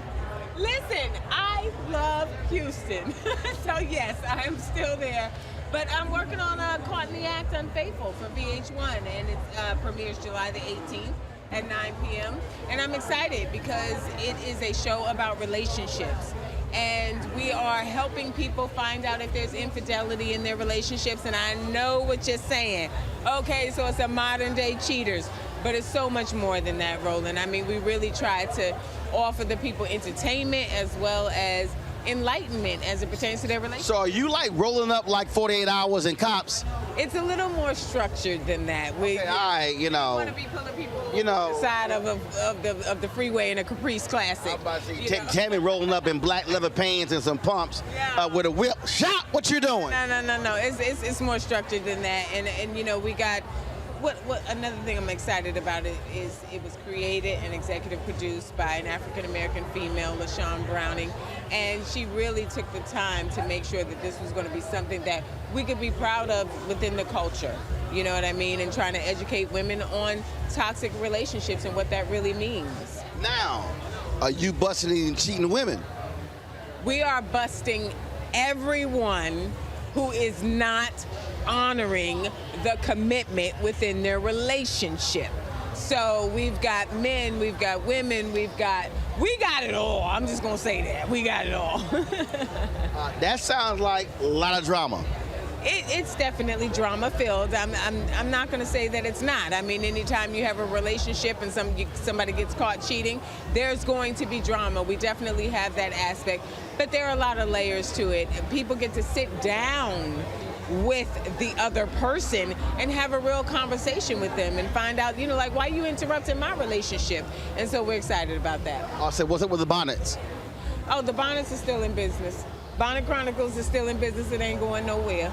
Because that's everybody's voice in their head that says the things that they think they shouldn't say, but we go ahead on and say them. So blame it on the bonnet. Blame it on the bonnet. I put that bonnet on, everybody better watch out. Well, look, it's always good to see you. Good to chat with you. So keep handling your business, and I see you little blinging. Okay, what's up? Oh, look, what's up with the coordinated, with the outfit? Yes, great. Got the silver, the chrome, and the gray diamonds. It's all there. My husband's a good guy. Cool. All right, sounds good. All right, always good to see you, baby. Same here, Roland. I appreciate you so much. Talk to you. All right. All right, folks, gotta go to break. We come back, we're gonna talk about Nat Geo's show Critters. Also, Devon Franklin talks about a variety of issues, including his new book. All that and more as we recap the 2022 Essence Festival, powered by Coca-Cola, right here on the Black Star Network.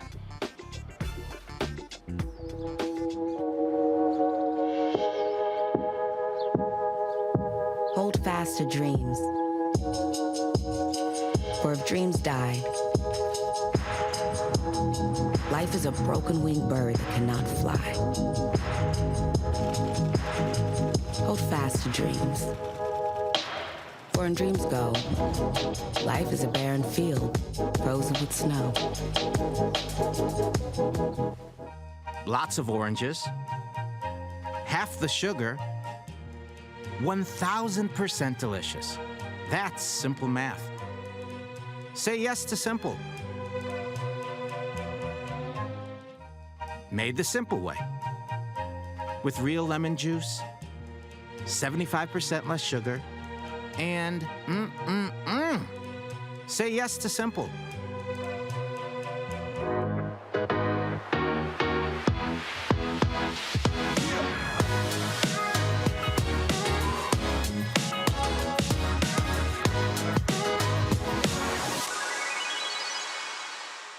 What's up, y'all? It's Tammy Roman, and this is Black Star Network.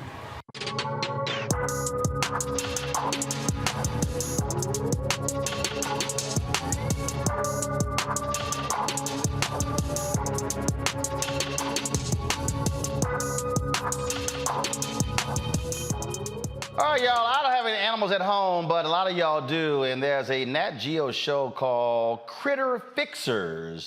Faith Daniels, who handles social media for HBCU League Pass, she was a correspondent with us in New Orleans at Essence, and she had a chance to talk with the host of that Nat Geo show.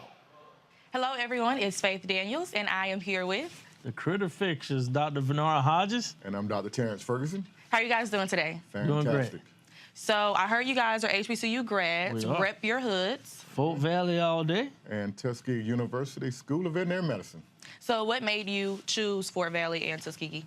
Well, you know, I mean, we always, you know, like HBCUs, and, you know, I'll be honest, I wasn't smart like this guy, so I had okay grades, so I kind of, you know, wanted to stay close to home. I'm from Fort Valley, and, you know, they gave me a chance. Yeah, for me, you know, I had a history of HBCU in my family, and I came out of high school on a football scholarship, and the ironic thing about it is I was actually going to Tuskegee. In the night before signing day, I changed my mind and I went to Fort Valley State University, and I still end up back at Tuskegee, so everything kind of go full circle. So you guys met in college. How did you meet? Where did you meet? And how did you guys become friends? You know, we met on the bridge, we always say. So we was taking a class called limnology, and that's the study of water. So we actually were on the bridge of the river. So, you know, I'm smart enough to sit by the smart guy. So, you know, the rest is history. What would you say? Yeah, same. We met, I was a veterinary technology or science major. He was a biology major. And I took a lot of classes in biology, and we was in a class, and that's when we first met and just became friends. So when did you guys know that you wanted to be animal doctors? So I took a kind of a non-traditional road. You know, living in Fort Valley, they had like a lot of lakes and ponds. So I would go down and kind of get frogs and fish and try to do some different things. I thought I was gonna be the first black Jacques Cousteau. You know, so I majored in fisheries biology. And as I kept going, I thought, okay, I'll do a few things with fish. I ended up going to Nepal, which is in Southeast Asia, and putting together a fish project. And just as I was graduating, I thought, I like all animals. So I decided, let me just, instead of going to get a PhD, I'm going to get a veterinary degree. And Tuskegee was it. So that's kind of how I ended up. Yeah. For me, I guess I'm a little more traditional, right? So at 8 years old, we had, I'm from a very small town, first of all, that we have 2 traffic lights and a caution light. I grew up, we had dirt roads, and, you know, our dogs, they just ran free, you know. They were not necessarily in the house at that time, and we didn't have them caged up or anything. And I had a dog that was hit by a car. And, you know, at that point, you know, I'm like, I got to help this dog. So you get a little alcohol and a little peroxide, that's all you know, as being young. And just worked on this dog and doctored it back to health over a few days. And just by doing that, it lit a fire in me to want to become a veterinarian, you know. Now being a veterinarian, I look back on it, it wasn't anything very miraculous. I think it had some scars on it, but it was enough to light that fire in me to want to become a veterinarian, and just blessed to become one. So I'm already knowing when being in college that those classes are very vigorous. So which class was just like, oh my gosh, I don't know if I'm gonna pass? For me, physics. Physics, I almost walked out the door on that one. I was like, look, I just need to get through that. It was tough, but, I knew I would just, want to live my dream, so I just pushed through. Always no question for you. I know it was organic chemistry. Yes. I can remember being in organic chemistry, and I knew I wanted to go to veterinary school. I was at the end, right? I just needed organic 1 and 2, and I can remember taking that final exam. I wrote a note on my test, and I just told the professor, please, if you could just let me out of this class, I just need to pass. I want to go to veterinary school. I don't ever remember anything else about this class. That'll be fine. But please, fingers crossed, toes crossed. And I got out, so that was good. So I don't know if the note helped or I passed. I'm not sure which one, but I'm here today. I'm here today, though, so that's all that counts. Was it a C, a B? Oh, I was just trying to see my way through. Okay. Period. C's get degrees. There you go. That's right. No doubt. No doubt. Okay, so that's just like really exciting. I know C's do get degrees. Yes. I think I had a few. Mama, if you see this, I'm sorry. Yeah. But I heard that you guys have a show. Yes. So please tell me more about that. Let us know what the name of it is. So Critter Fixer Country Vets. It's kind of following us throughout the clinic. We treat over 20,000 animals, and we treat them all. Camels, squirrels, sugar gliders, fish, snakes, you name it, we treat it. So it just kind of follows us throughout the clinic, and kind of follows what we do. Yeah, sure do. And it's on Nat Geo Wild, and you can also binge watch if you want to on Disney Plus. So pretty good show, I have to say so ourselves, because it's just who we are, It's a veterinary show, but Dr. Hodge, I'm sure you can figure out right now, we like to enjoy each other, we like to have fun, and we try to portray 2 intelligent black young men, and just try to share the profession, which is a great profession of veterinary medicine, with the world, and show kids that it is an option for them as well. So what is the biggest animal you guys have had to work on, or most exotic animal, or? You name it, we work on all. I would think maybe that camel. That camel was pretty cool. I also work on spiders, Yeah. What does a spider need?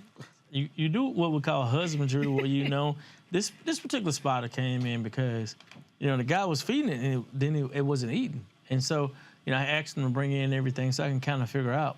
But what the spider was doing was basically making Lunchables. So it would take it, get his prey, and then it would suspend them in his web. So whenever you get hungry, you just go get the food out of the web. So it's just kind of learning exactly, what spiders do and knowing their husbandry. So we talked about earlier, there's only 2% of African Americans who are veterinarians. Right. What are you guys planning to do to increase that number? Well, one thing that we have a program in place called Vet for a Day, and it's a program that's geared for youth. And we bring the kids in for a day, and initially we'll show them how to become veterinarians, meaning that it's more theory, what classes you need, what it takes, like what you need a letter to get in veterinary school, how many hours of volunteer you need. And the first part is more educational, which is my part of the day that he says.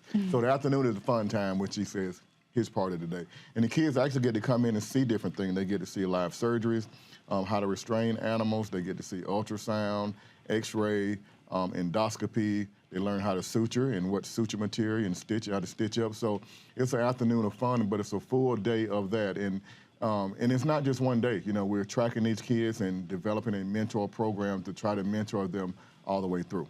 We also have a component of this that goes to HBCUs.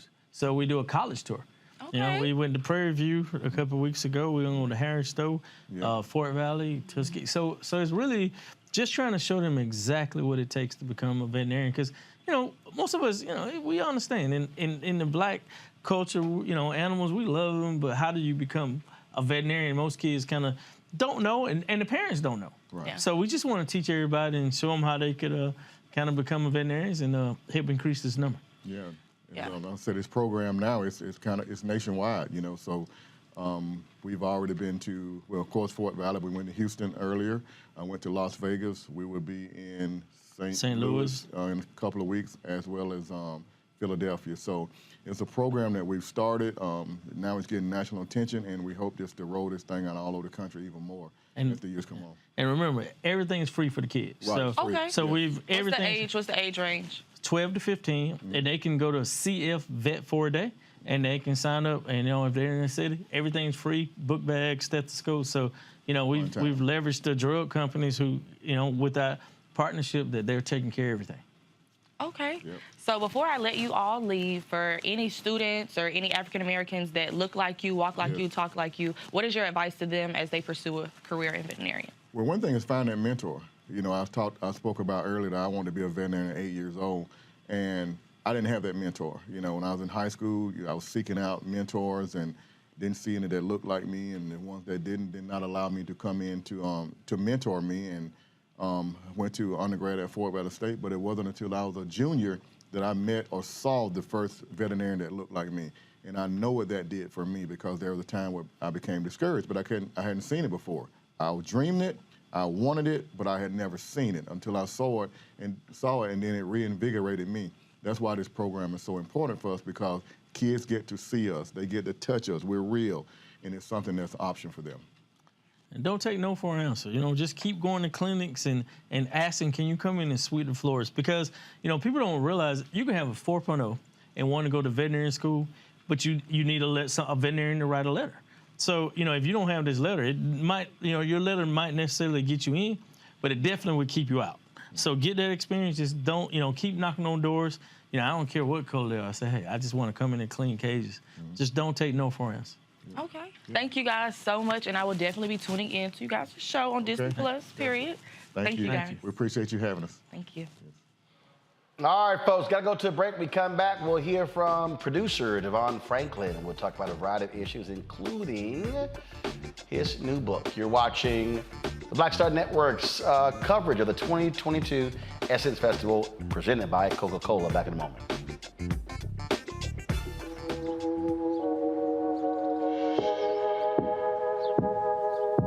Hold fast to dreams. For if dreams die, life is a broken-winged bird that cannot fly. Hold fast to dreams. For when dreams go, life is a barren field, frozen with snow. Lots of oranges, half the sugar, 1,000% delicious. That's simple math. Say yes to simple. Made the simple way.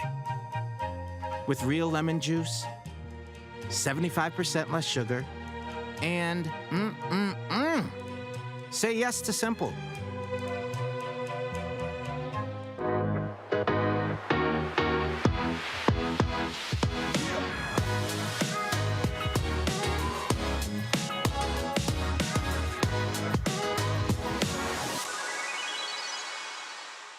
Hi, we're the Critter Fixers. I'm Dr. Bernard Hodges. I'm Dr. Terrence Ferguson. And you're tuned into Black Star Network.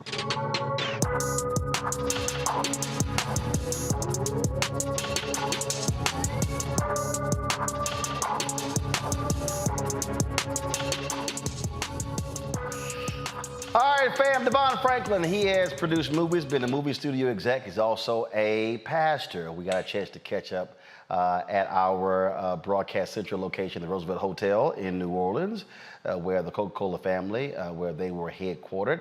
It's a great conversation. Hope you absolutely enjoy it and learn something from it, including we talk about preaching and how we prepare for sermons. My conversation with preacher, author, exec, Devon Franklin. All right, Devon, so we're here at Essence Fest, and this is, so first of all, how many have you been to before?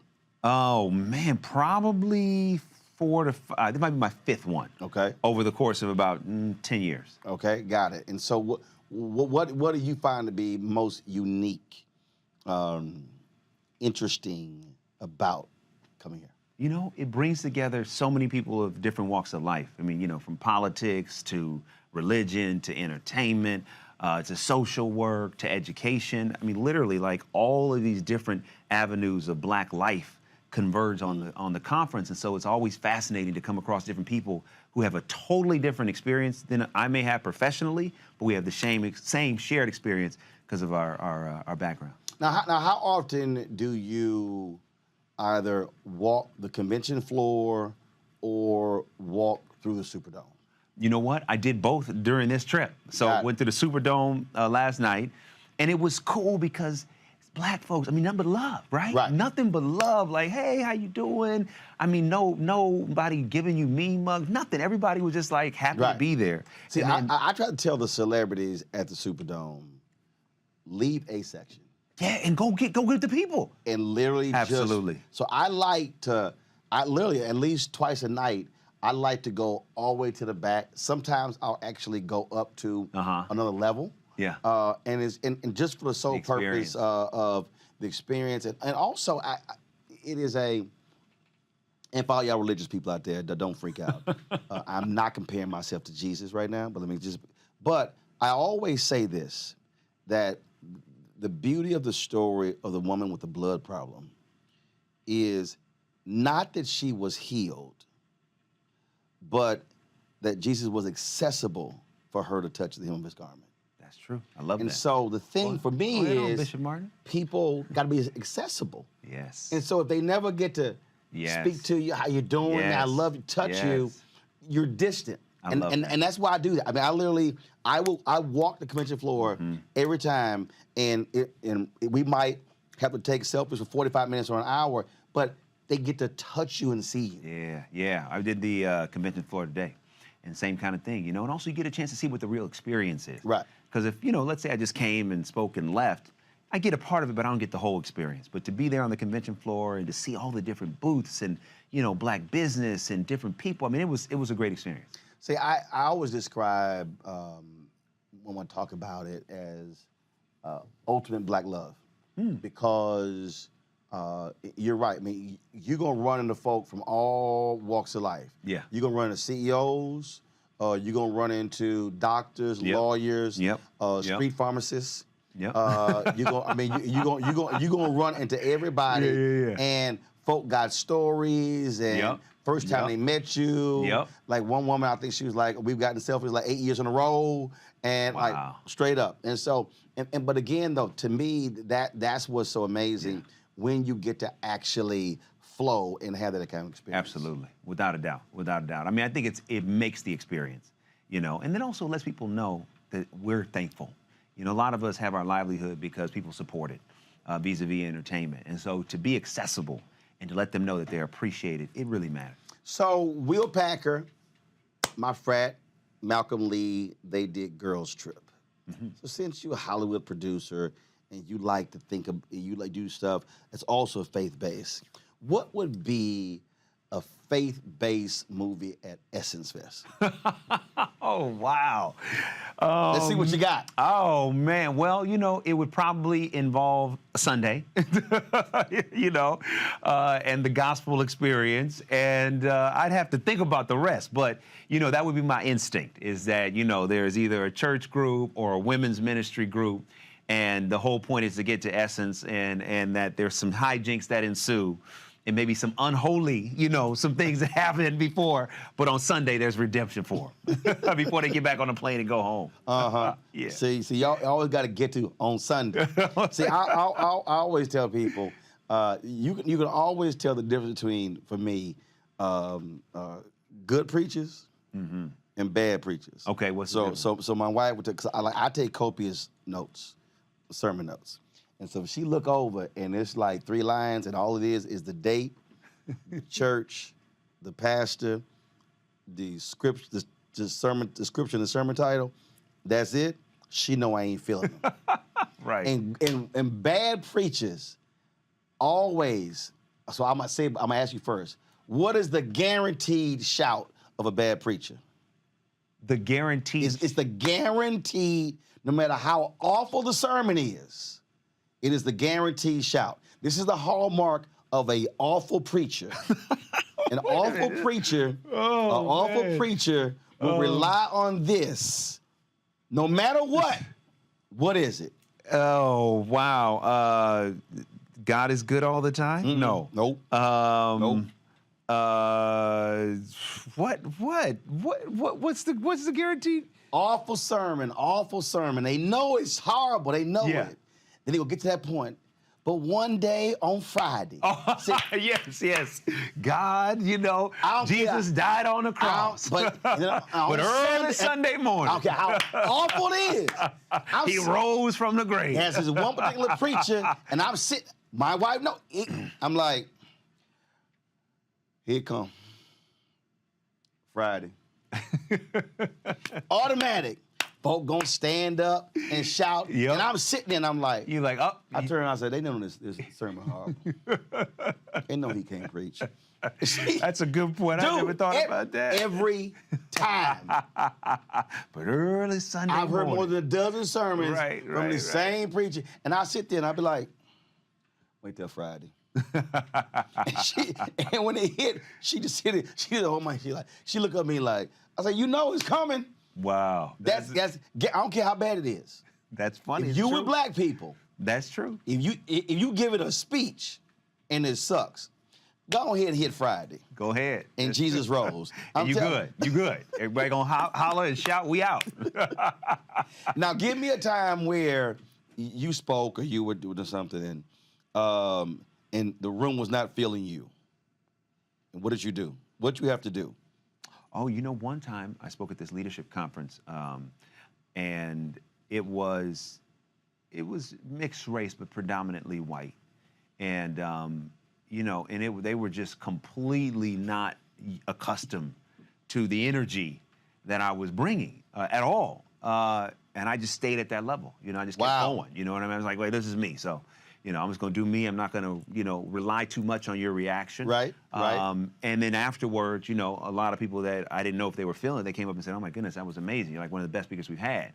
But I really just had to stay the course because when you're used to that response, it really fuels you as a speaker. So at first when I didn't get it, I got a little timid and I got a little fearful. But I said, you know what? I'm just going to do me. And that's what I did. That's why when I walk in, I absolutely feel the room. First of all, I don't even write speeches, so I don't even waste my time writing speeches. Oh, wow. So I let the room speak. Oh, really? Oh, yeah, I don't even. So how does that work? So when you get up and then you just go? Yeah. Wow. I'll sit there. Now, I might have a concept. Yeah. And then something may happen in between the person introducing me and something else may spark. Then I'll change it on the fly. So I'll sit there. So yeah, I was in Florida somewhere. This woman was like, "Oh my God, we would love to run your speech in our black newspaper." I said, "Y'all gonna transcribe it?" Right. She's like, "What do you mean?" I said, "Baby, ain't no notes." She said, "What with speech?" I was like, "No." She said, "In this card?" I said, "In this card." I said, "Y'all gotta transcribe that sucker." Wow. So no, I don't. So it's like literally, it's just like fill the rooms. So that point there, you could always tell. It's in that room where people are, and then that sort of allows me to calibrate how I'm going to actually I'm going to talk to the room. I love that. So that's a gift. That's not easy to do. Oh yeah. Well, my wife, so because she's ordained, she got a paper. She went to seminary. Right. So when she gives a sermon, she goes like into a cocoon. I mean, she got like books all around her. Yeah. And one day I walked in, I'm like, "What you doing?" She's like, "Oh, I'm ready for this sermon." I was like, "When?" She's like, "Oh, it's in 3 weeks."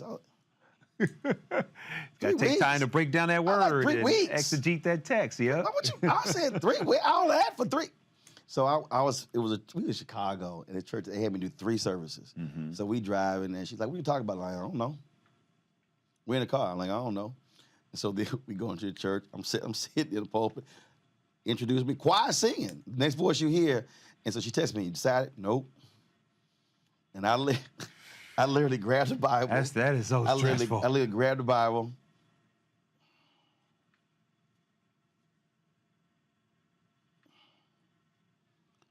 Scripture, took half of it, came with the title, closed it, and then went up. No, you didn't. So I did. And so then you ask her. And did you end up with on Friday night? No, I ain't do that. I've never done that. And so when the church is over, she was like, "So you just gonna sit there and just do that?" I was like, "Don't hate the gift." Don't hate like, the gift. I can't stand you. Right. I said, don't hate the gift. No, my I said, you can't be a preacher hate the gift. Wow. I mean, that's We stressful. get you. That's stressful. No, I don't even. For I need to, anytime I'm speaking, doesn't matter what it is, I've got to do an outline and have a framework. And then, of course, there's moments for, being extemporaneous. But for most part, I like to know, here's the gist. Even if they give me the theme, I probably won't use it.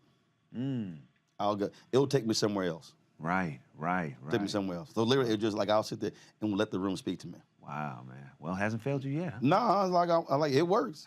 It works. So you just roll with it. What's that dream project? What's that thing you really want to do that you have not done?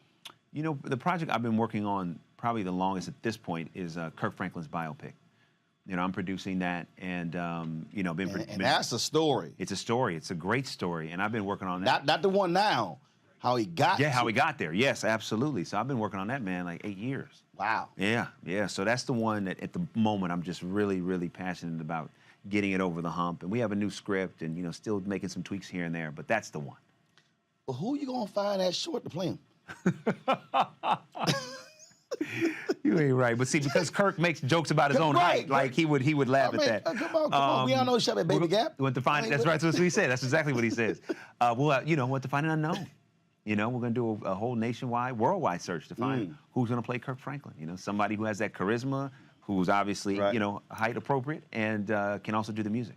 See, the thing, what I love about, or what I often talk about, whether it's Kirk, whether it's Bishop Jakes, that I love dealing with people. People love to revel and talk about where they are now, but nobody wants to deal with Jakes when he was digging ditches. And my deal is you can't talk about the Jakes now unless you deal with that.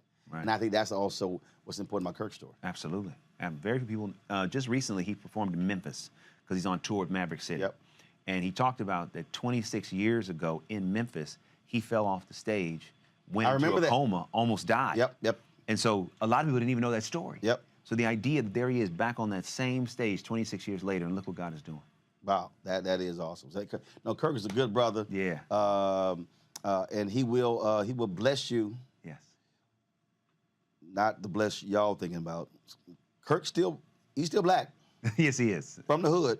So he's we were talking, I was like, okay, Kirk, when Jesus gonna show up? No, Kirk's a real dude. He's a real dude, As that video, you see the video at the BET Awards when he was talking to LaMel Plummer with Zeus, and they posted. They were like, "Oh, Kirk's an intense conversation with LaMel Plummer," and so he's holding his hand the whole time, and he's got the hand on the shoulder of Lemmy. So he's doing. Oh, okay, got it. So we all know what that move is. Yeah. And so I had to text him. I was like, "Yeah," I said, "I bet you got." I said, "Well, I said you have some holy oil laying hands." I had to mess with him on that one. What did he say? He sent me the prayer signal back. So he did that. So okay. So I asked you to play with Kirk. Okay, now I got one for you. Okay. So this is my final question for you. Who would you want to play you? In the movie of my life, I'd have to go with my brother Trey Byers. Everybody say we look alike. Anyway, Trey played Andre on Empire. I know that. How tall is Trey? Okay, you know Trey. Okay, good. Yeah, so Trey. How tall is Trey? He's maybe an inch taller. Really? Taller than me. Yeah. He's tall. He's 6'2", and I'm 6 feet. Oh, see, I thought we were going to have like a reverse James Brown, Chadwick Boseman. No. Trey's so he'd be the one. That would be pretty cool. All right. Next thing you got coming out that we need to be aware of, we need to be supporting. Yeah, I got a new book out right now with Audible. It's called It Takes a Woman. It's an audio-only book. It's basically about the women in my family. It's like my memoir. I talk about how my father died and how I, was raised by my mother, my grandmother's 7 sisters, and how that 7 sisters? 7 sisters, yes. You got beat a lot. But you know what? Only by my mother.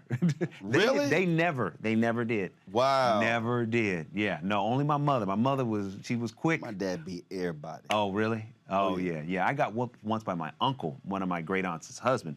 That was it, And so this book really tells my story, and I talk about from the death of my father, all the way 9 years old. And so the story starts my dad with was me. 9 when his dad was killed. Oh, wow. He was, Wow. Yeah, I mean, it's such a pivotal age. And I bring the listener in on that very moment when my mother and me and my brothers are in the morgue. And my mother says to go kiss your father goodbye. Yeah. Wow. And so the story. How did he die? He died of a heart attack, 36 years old. 36? 36. It was his third heart attack, yes. Wow. Yeah, he was an alcoholic. You know, obviously that doesn't, lead to that severity of heart disease per se. But the combination of that and not taking care of himself, Why audio only? Because Audible had seen an article that I wrote for Maria Shriver, and they said, "Oh, would you like to do a book about this?" I said, "Yeah, let's do it." So they approached me. I went to my mother and my aunt, said, "Do you guys want to do it?" And they said, "Yeah." So we did it together. Real? So is it so like you're interviewing them, or so did you actually write the book? Yeah, I wrote the book. I wrote the book, but when you listen to it, it's like a movie. So you hear their voices come in and out as I'm telling different parts of the story. So that is cool. In that moment when I'm talking about seeing my father, then you hear my mother's voice, and you hear her point of view. And then my Aunt Sandra's voice comes in, and you get her point of view.